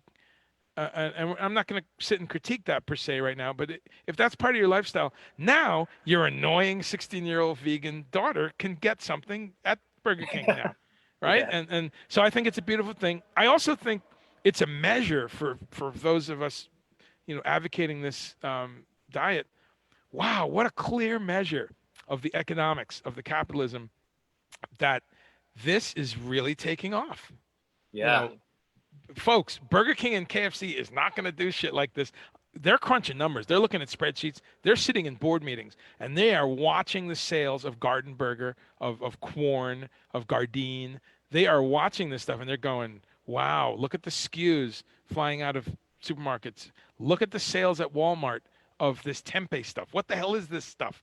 Well, we don't know, but SKU number A146097001 is flying out.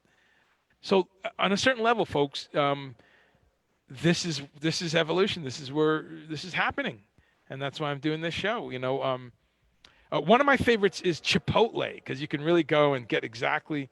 Have you eaten the Chipotle? Yeah, they got that tofu thing. Sofritas, the vegan sofritas. Yeah. Yeah, I don't go there that much. I mean, but yeah. Well, you're I've in had, LA. You got real yeah, Mexican places. Yeah, yeah, there's too many vegan restaurants here. Like, yeah.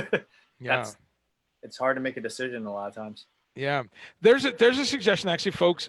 Again, always going for the main point of this show, Meatless Monday. How about stop by Chipotle if you've never been to Chipotle? And some people's first reaction, I don't do fast food. You know what? I'm telling you, going to Chipotle, they have changed the game. They have stuff on their website. They have all the ingredients and all the items on their website. They have pushed for non-GMO ingredients down to their oil. They're using rice bran oil. They got rid of the hydrogenated oil. So again, you can be cynical and say, well, it's still fast food, Andre. Yes, because they serve it to you fast. But at what point do you ignore that our voices have been heard? Consumers, vegetarians, vegans, moms, people wanting healthier food. And Chipotle, to me, gets a gold star because you can walk in there and get a grain-free meal if you want. You can get a taco, you can get a burrito. I go in, I get the salad. So it's a bed of greens. I get the pinto and the black beans. They're made vegan. I get the guacamole. That's made vegan. I get the vegan sofritas, high protein again, and then some peppers and onions, and I'm out of there. And for $7 or something, you have an incredible meal. I don't think I've ever had their burrito because, again, I just don't really do grains last couple The of years. burrito's pretty good. Because, yeah, maybe one of these days. And I've had their tacos. They have corn tacos. But a living example of listening to customers and the fact that you can design it the way you want. If you just want a pile of protein, you can do that. So highly recommend that and excited that I like that you could see the food in front of you too being made as well. that's really true. You can, You always got to wonder what's going on in the back. that's the tricky thing. But I know you've been great though through the years. You've always found these cool places. I remember you used to go to. There's a diner in New York City, right? It's all vegan, but it's all diner food. What was that place? Oh yeah, the vegan diner. I don't think it's there anymore though. Yeah, but you remember that? You used to go there after shows or something. Yeah, yeah. But it was for hours. Yeah, but full on, right? Like fries with gravy. Yeah, not health food at all. Oh no. But at least I knew there wasn't like some weird animal ingredient in there. Yeah. Spill over or whatever from something. Sure. Else. And that's an important point to make too, folks, because there's health food, natural food. There's the Gwyneth Paltrow angle. I keep making fun of her. She's all right though. But there's there's the whole foods aspect, which is mostly how I eat. It's mostly how Steve eats. But there's a place in town here, and they do a vegan poutine. You know what poutine is? You've had that? It's French Canadian. You get it in Montreal and Quebec. It's a fucking plate full of hot fries, and they pour gravy over it, mostly meat gravy, and then they melt some cheese. So great, fatty, carbohydrates, delicious. You don't drink, but after a couple beers, it's like, oh man, this is great, salty, chewy.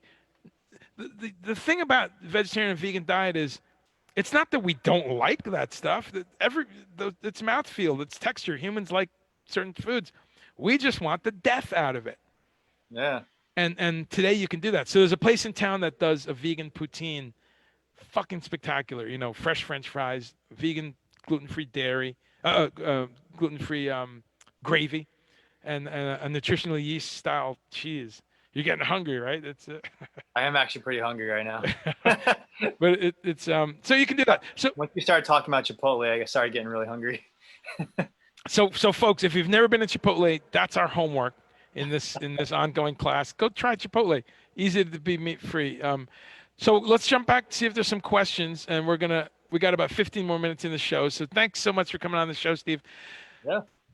Again, folks, if you're just tuning in, Steve Asbury, musician, singer, drummer, guitarist, dear friend of mine for almost half my life. I've known him since 1995 when we hired him to work at our store, and he is now a certified personal trainer, bodybuilder in Los Angeles, and he's vegan for 25 years.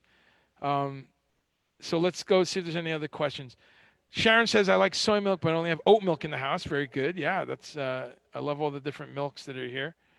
We were talking last week about soy milk, pea milk, all these things.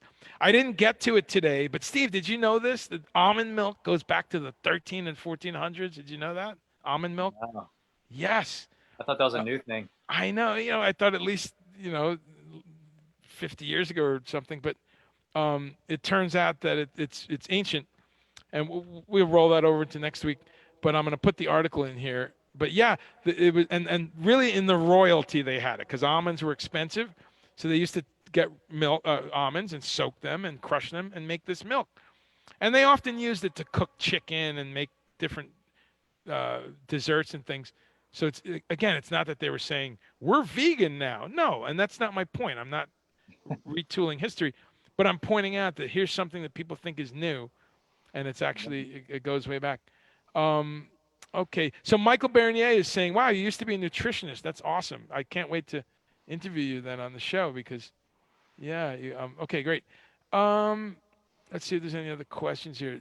Someone says non-GMO grains, sure, but just how about not so many grains? They're just non-GMO everything. Yeah, exactly. So Frank Bellina says Rogan gives platform to shit right wingers. It's tricky, I'm conflicted on Rogan. He's got some whack jobs he puts on there, but he puts some pretty hard progressive and left wing people. And as Steve was just saying, he will bring people back on to rebut things and to clear things up. Yeah, but that's why I brought it up because I thought it was amazing that he gave the filmmaker a chance to stand up for himself. Yeah. This guy was super negative on the movie. Yeah. And he was just wrong on every account. So that's why I brought that up. Absolutely. No, but I agree with Frank Bellina.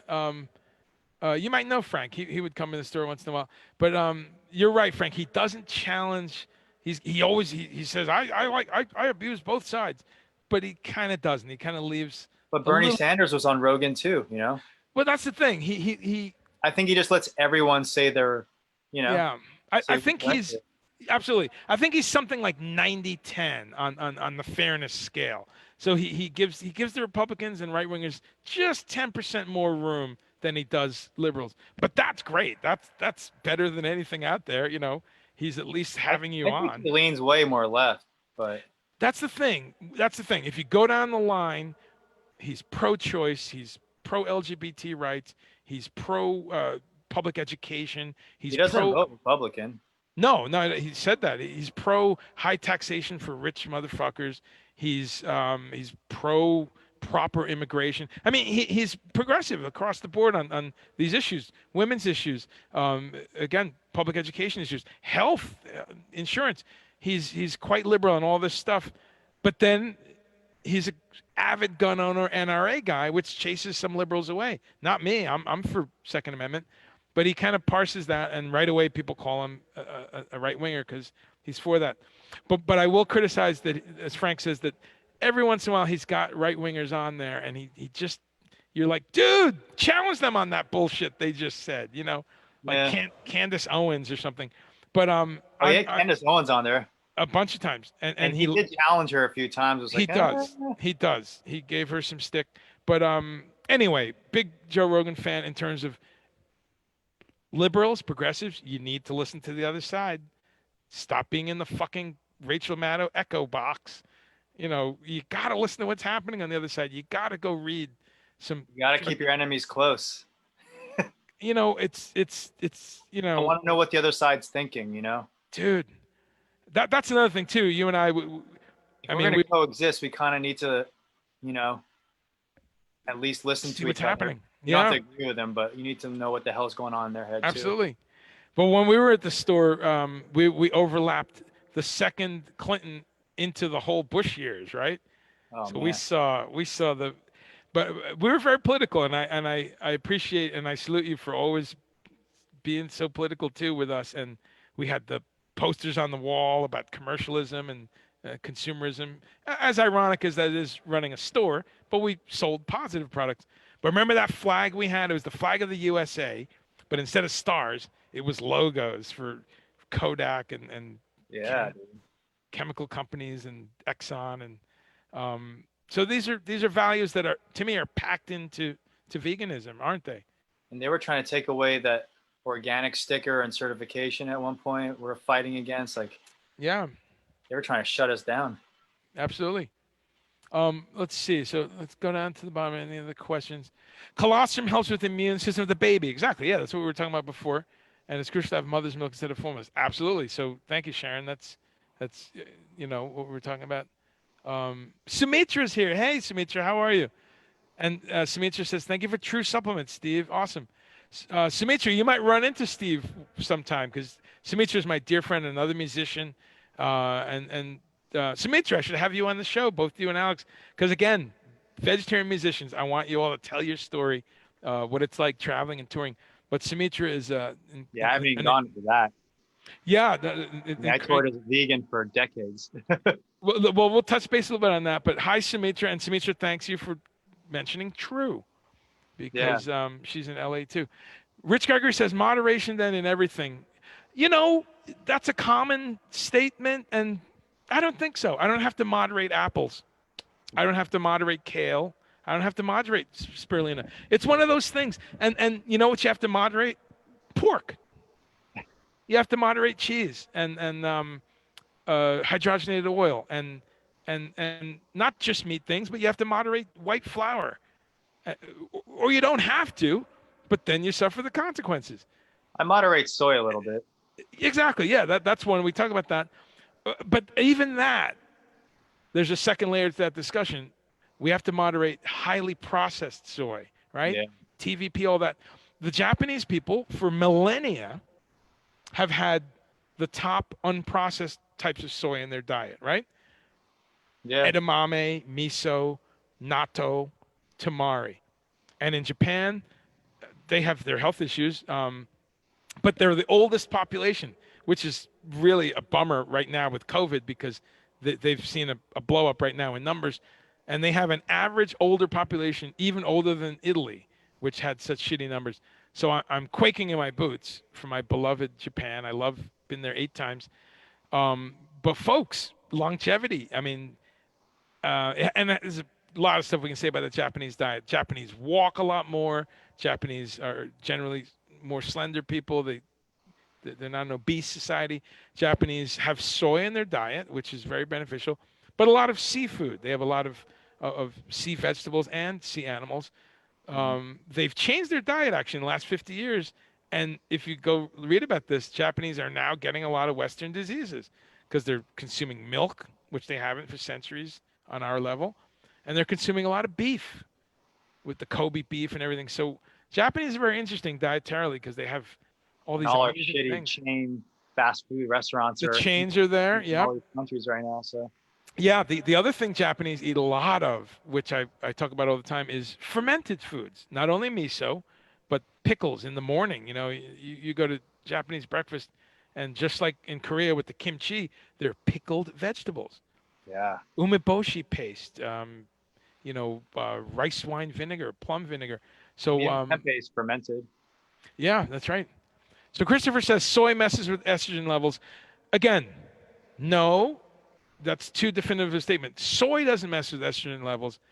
Highly processed soy messes with estrogen levels. That's a very important distinction, which is what I was just, expounding on. Because if you have sensible amounts of low or no processed soy, starting with the edamame beans and the four things I just mentioned, they're not seeing those problems in many Asian cultures. I think But that's in why I America, originally started straying from the soy protein, because there's a lot of soy protein isolate and all this like crazy processed stuff. I was like, absolutely, we overdo it here. yeah.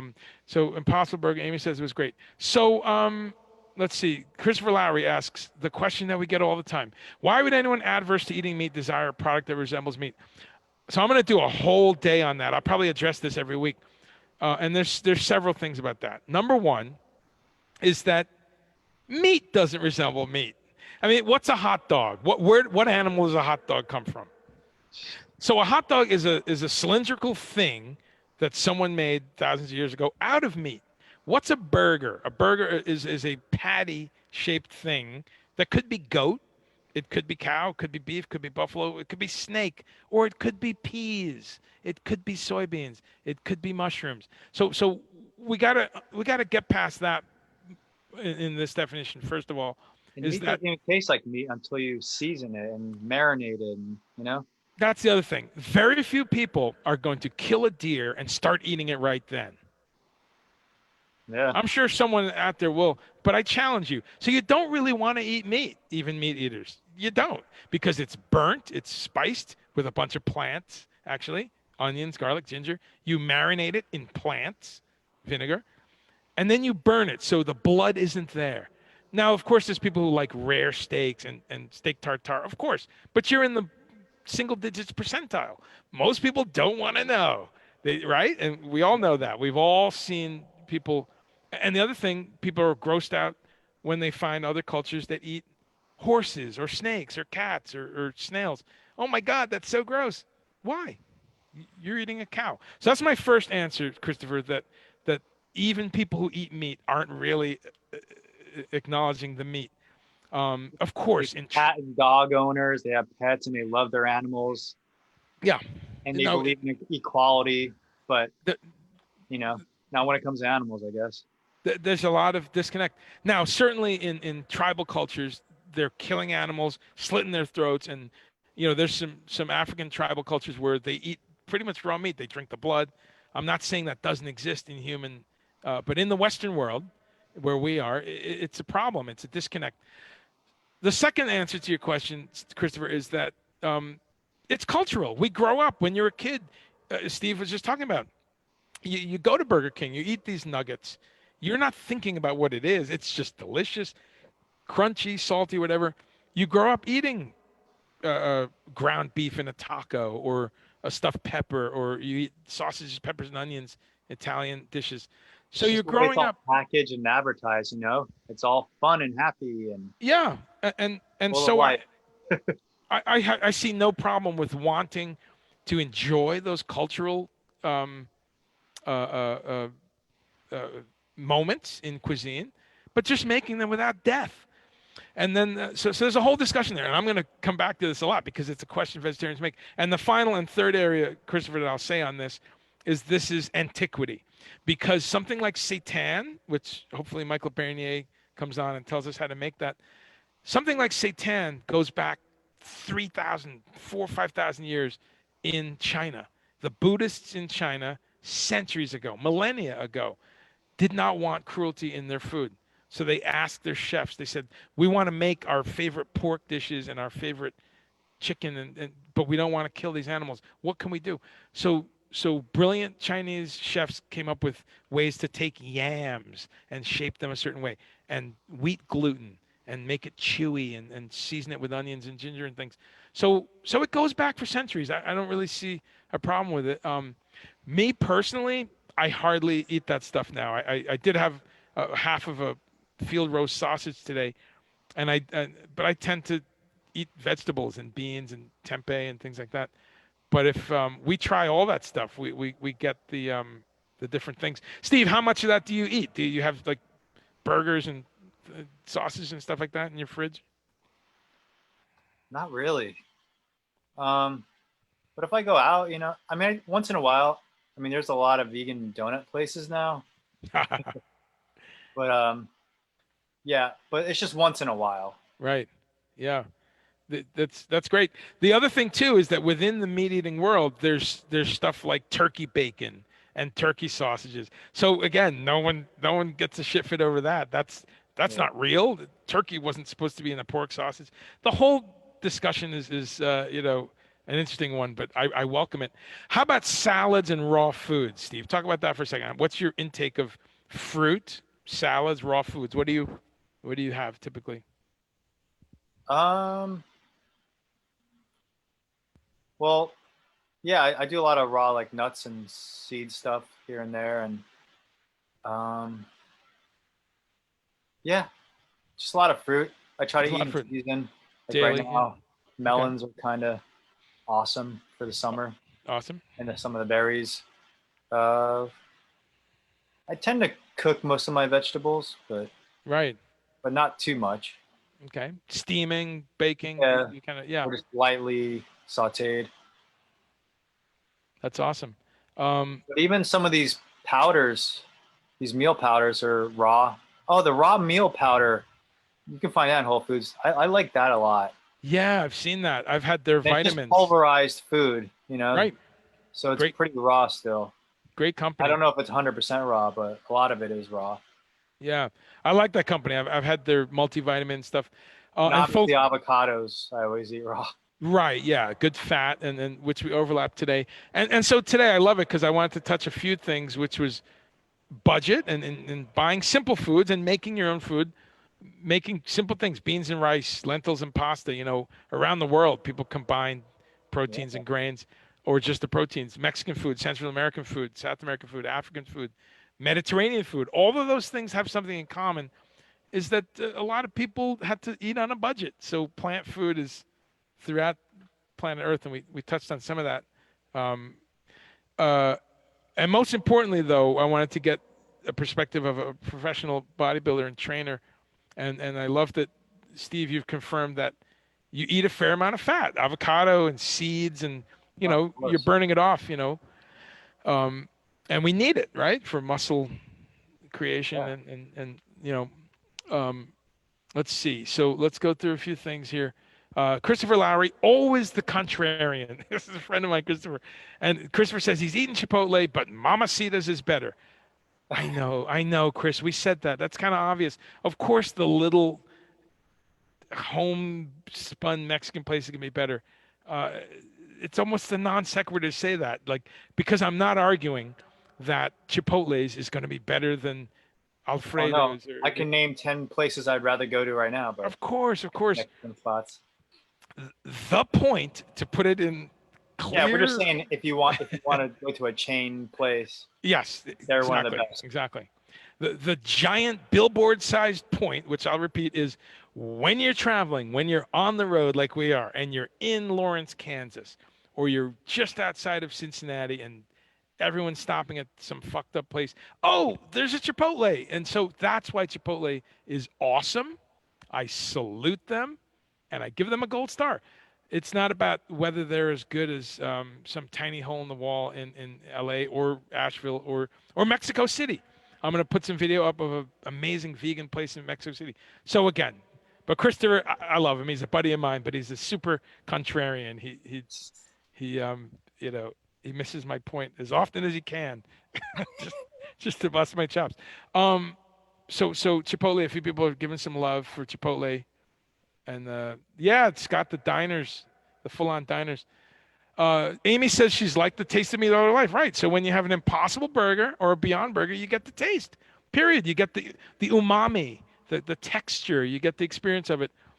This is great because I'm a few minutes behind on the questions. And Christopher, you asked a great question. Don't get me wrong. It's a great question. Why would you want things that chew like meat or taste like meat? And I love that many people are answering this. And When I I love, first became yeah, vegetarian, I uh-huh, loved meat so much. yeah, Like, I couldn't imagine a world without it. And getting stuff like garden burgers or the wheat gluten seitan type of stuff, it really helped me transition, so good. because I just needed it. I was like, man, that's what I don't know. I think Yeah. if you want to transition, it's a good way to do it too, you know. Or you just like the taste and textures or whatever. Yes, and you raise a very good point. You remind me of a very good point, which is the transitional thing, which is you Or you know, got a buddy who's like, I don't want to go to this place, you know, and you're like, well, try the vegan burger. It tastes like meat. It's like, fine, let's go, you know, happens all the time. Happens all the all the time. time. Yeah. You know, I think the first time I had an Impossible Burger, I was on tour, and we went to this the chef for the L.A. Lakers. He was the former chef. This dude was loaded. He was way up in the hills of Ventura or somewhere, and I was on tour, and someone knew him, you know. So we're in this house, and he's this chef, and he makes this. I mean, he was chopping the meat on the bone right there. I was like, oh man, this is, you know. But he had some other some side dishes and stuff. He knew there two of us were vegan, two or three, and he had Impossible Burgers, and I said, all right, let me try one of these things, because I wouldn't have sought it out, and it was great. You know, Yeah. it was spot on. So that's a great point. People transitioning. If you're just trying to cut back meat, I highly recommend on Meatless Monday, go get a Beyond Burger. Go get a. Why not? You know, um, again, no one said a word when some kind of fake creamer came along 50 years ago. Everyone started using it. I'm wrong. Certainly, some people said something, but simulated foods is throughout our culture. It's just the vegetarians who take the heat from it, you know. Yeah. And there's defensive Christopher. You did not read my statement as typed. That's what I don't know, bro. That's what you typed. So I'm not going to get into a one-on-one. I should have you on the show. And we can debate live, and you can reinterpret my words live. And a lot of people aren't using the word vegan anymore, and they're saying they're plant based Yes, I love that actually. That because they're scared of that word vegan. I still use vegan, but that puts a twist to it. The amount of water used in the factory almond process. Yeah, absolutely, Eric Paul. Good point. But it's far less than the feedlots in Nebraska or in Southern California. The biggest use or of the water. deforestation of the rainforest, or It's an environmental nightmare. That said, I encourage people to make their own almond milk. Learn how to do it. It's very simple. Better packaging and all that. Um, let's see. Sumitra says, Sumitra, what a nice smoothie recipe there. Banana, pineapple, spinach, kale, some sort of nut butter, peanut or almond, nut milk and flax oil. Fantastic. And that's, you know, that sounds like a nice balance of stuff. So, Eric, you were saying almonds better because it's using less. Okay. And uh, unless I read, yeah, okay, I read it backwards there.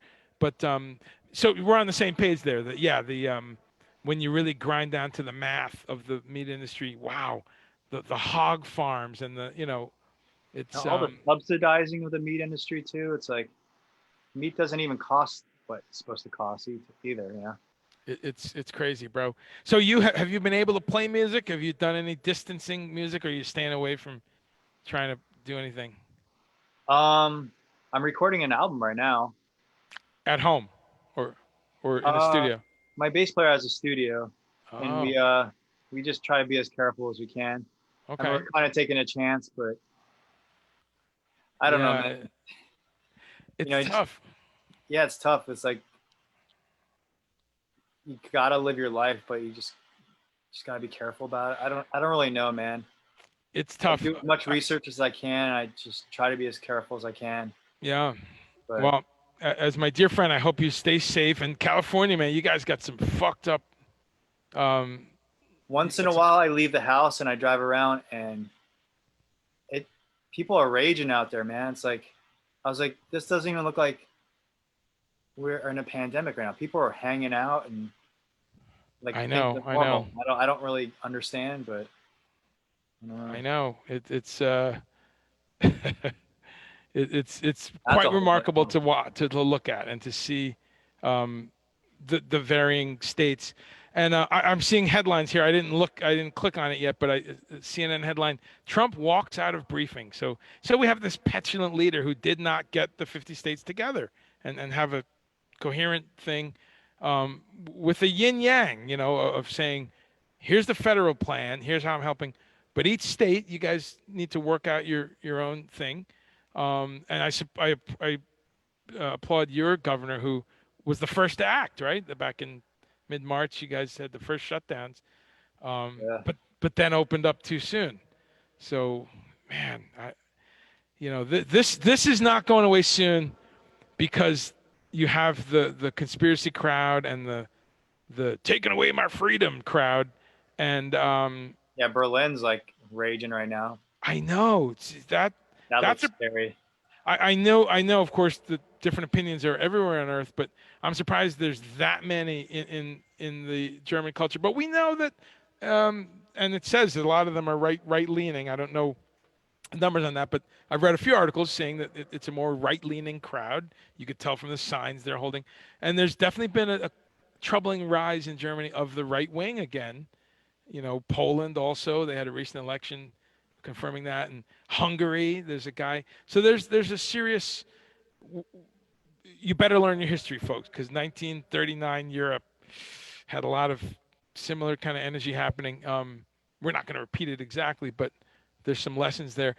But I see this thing dragging on and on because people are going to insist on running into stores without masks, and Yeah, you I know, see it all the time.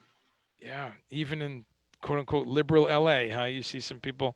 Oh yeah, Wow. saw it like a couple nights ago. Yeah, that's so let's see. Gonna wrap up here, but so Christopher, I'm sorry if you're saying I've miscast your words. Here you go. Please rewrite your question then, because I'm reading it here. Big question: why would anyone who is adverse to eating meat desire a product that resembles meat?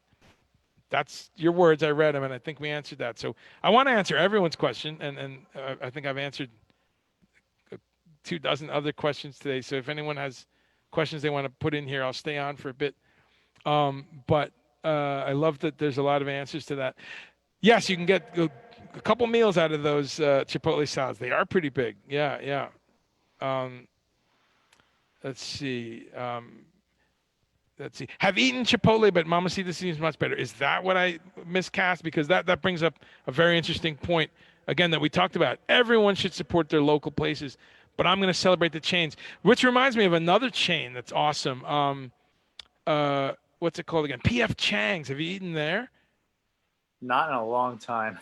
Dude, revolutionary in the past 2 years. Yes. Oh, okay. And again, someone out there's going to go, you know, yeah, well, Hong Kong Express is even better.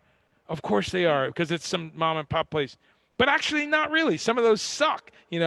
I love Chinese food, and Chinese food's tough because you really got to interrogate them. There's always some oyster sauce or some pork shit. So I don't go much for Chinese. P.F. Chang's, and we're gonna close in this area, folks. I recommend P.F. Chang's for Meatless Monday. Here's why. Much like Chipotle and these other industries, these other fast food, they've said, you know what? There's a market here. We have younger people trying to be healthy, eating cleaner foods, and you go to P.F. Chang website, nutritional information, allergy information. If you're allergic to shellfish or nuts or dairy, they have little codes so you can go in there and they have in the 2 years or so that I've been paying attention to it, they have added half a dozen vegan and vegetarian entrees. Okay. Yeah, they have a coconut milk curry. They have a couple little entrees like a garlic spinach thing, and there's lettuce wraps with mushrooms in them, or something like that. And there's at least 3 or 4 vegan options.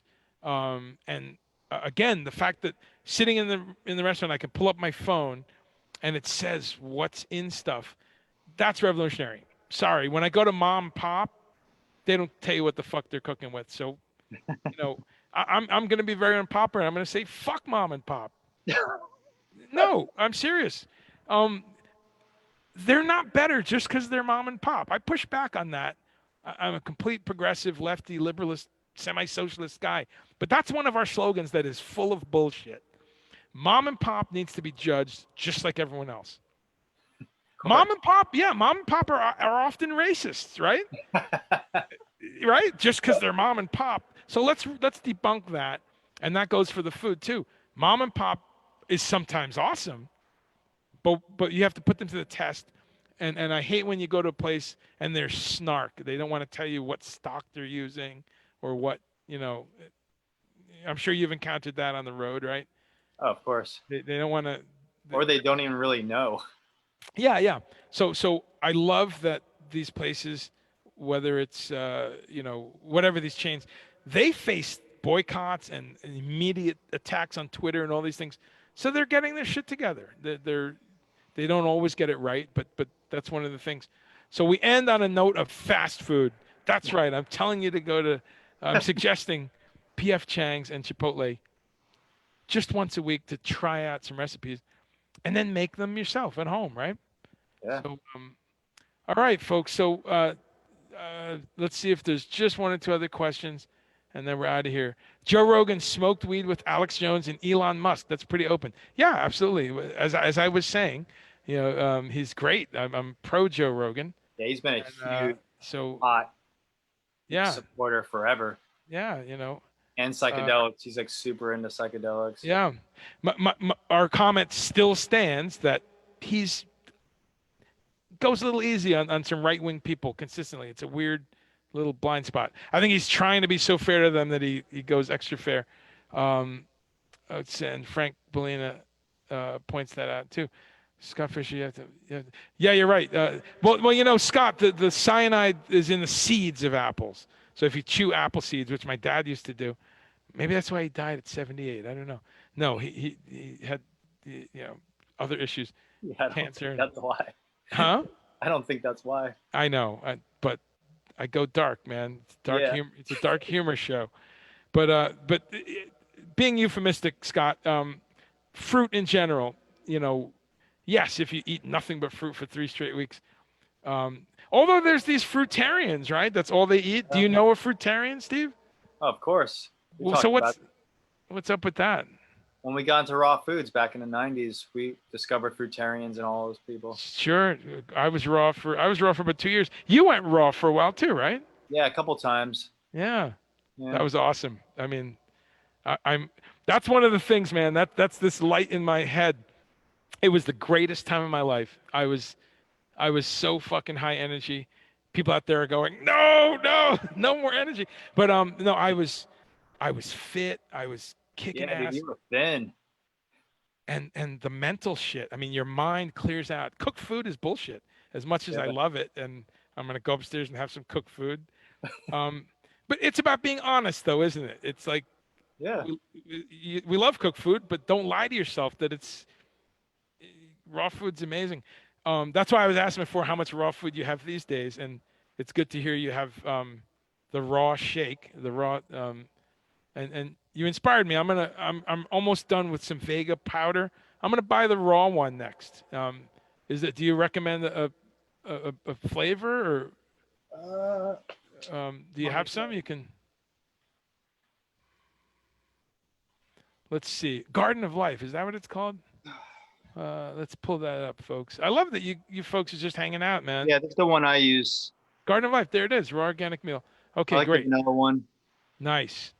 I'm gonna get some of that because I love that company. And one of the things, and I'm sure you think about this all the time when you're shopping, Steve, you were 19, 20 years old, and some of those companies were just created, right? We were cutting edge, Second Nature. Yeah, there was like Ultimate Meal and like rice protein, I think, and some weird soy protein. Yeah, at one point, right? We were getting. A lot of it didn't taste very good. That's true. And there were some good ones, but we would always get some of these companies when they just started, Yeah. And it's great to talk to you again because we were there when this industry was blowing the fuck up. So I'm gonna leave that in the comments. Raw vegan protein. And those of you who don't know what raw means, it just means it hasn't been heated over. I forget how many degrees. Do you remember? 150 or something? I don't know. 180, I think it was. But there's a temperature, and it's easy to look up.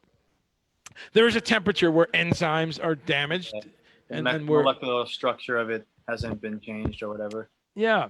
So I'm gonna try that. Yeah, So good. let's see. Yeah, if I want more like nutrients and vitamins and minerals and stuff, I'll do the raw meal. But if I just want straight up protein, maybe after a workout or something, I'll do different things. That's great. It's just good to switch up a lot of things, I think. That's the thing. Sometimes I'll mix them up, a little bit of that, a little bit of protein, and if I need more protein. Right, a variety. And obviously, folks, if you're bodybuilding or if you're getting into some more heavily physical activity, you can up your protein. Yeah. Let's see, sunflower seed butter. Yeah, absolutely. Are seeds okay for you? Great question, Sumitra. And yeah, we addressed that a little while ago, but happy to say again, sure, right, Yeah, Steve? as You far as I use know. you use what seeds do you use? Pumpkin, hemp, sesame. What do you? Yeah, all Sunflower. those. All the above. Um, Just drop them in your shake sometimes. I love chia seeds. Oh, so good. Yeah. Yeah. Yes, Demetrius, seeds are superior for There's a human lot of seed nutrition. butters you can get too. Yeah, really a great source of. The thing with seeds, and we're going to talk about next week, I'm going to talk about essential fats, folks. I'm going to talk about omega-3, 6, 9, and the balance, and how fucked up the fat profile is in the American diet. In a nutshell, no pun intended, we eat way too much omega-6, corn oil and kind of, Yeah, and that messes with you. processed oils and You gotta get more threes. canola oil. Yeah, Steve's talked about some great sources of three today, and we need to balance that out. And, Yeah. and but seeds and nuts are also going to have some omegas in there. Macadamia nuts, Brazil nuts, walnuts. Yeah, I love macadamias. That's a So real good fat source too. so Sharon, do you know Sumi? You know Sumitra? You've both been on. I think you've both been on the cruise or at a show. Sumitra's other half is Alex Makachek, and so you might have met her somewhere. But if you don't know each other, that's really cool. All right, folks, we're gonna wrap up. Thank you for being here. I'm gonna keep answering comments. So after the show, feel free to drop some more questions, and Dude, I'm and so I'll hungry. continue. You hungry? Yeah. Dude, it Uh, made me so freaking hungry. That's awesome. Right, because what time is it out there? You're 2 in the afternoon. So, all Yeah. right. So go have a good meatless meal. Hey, my brother, thank you for Yeah, it's being cool. here. It's like we're hanging out. It's great, man. I And miss you, man. miss you too, bro. We'll do this again. It's an Yeah. ongoing, and especially what I want to do is I develop the technology here. I'm going to be able to put videos up. I could now, but I'm busy with other shit. But next time you come on, we're going to get some of those videos of you doing those sick reps.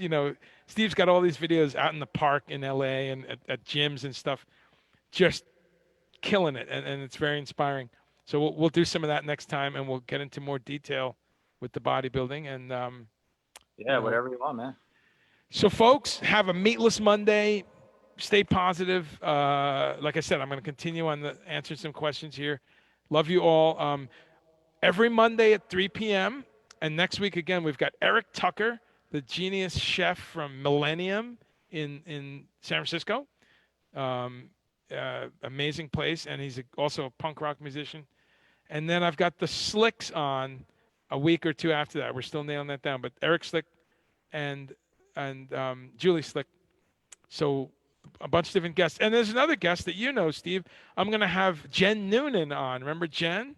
Used to work Yeah. for us? Yeah. I'm going to have folks, because I want to have some people who were vegetarian, but then they started eating some meat, but they're mostly vegetarian. So Jen is like 98% vegetarian, but she eats some animal flesh, and I want her to share that because she is also, like you, certified she's a lifeguard. Okay. So she's in LA now. She She was moved. always really fit. Oh, she's in LA? Super fit, awesome, very I love healthy. that girl. Yeah, she's in LA and she's hanging out with Chrissy sometimes. So Okay. she's been out there a few months. So I'm gonna have a plant-based lifeguard in a couple of weeks. So I always want to have some other voices because I'm just a clown. But All right. folks, have a good one. See you later. See you, Steve. See ya.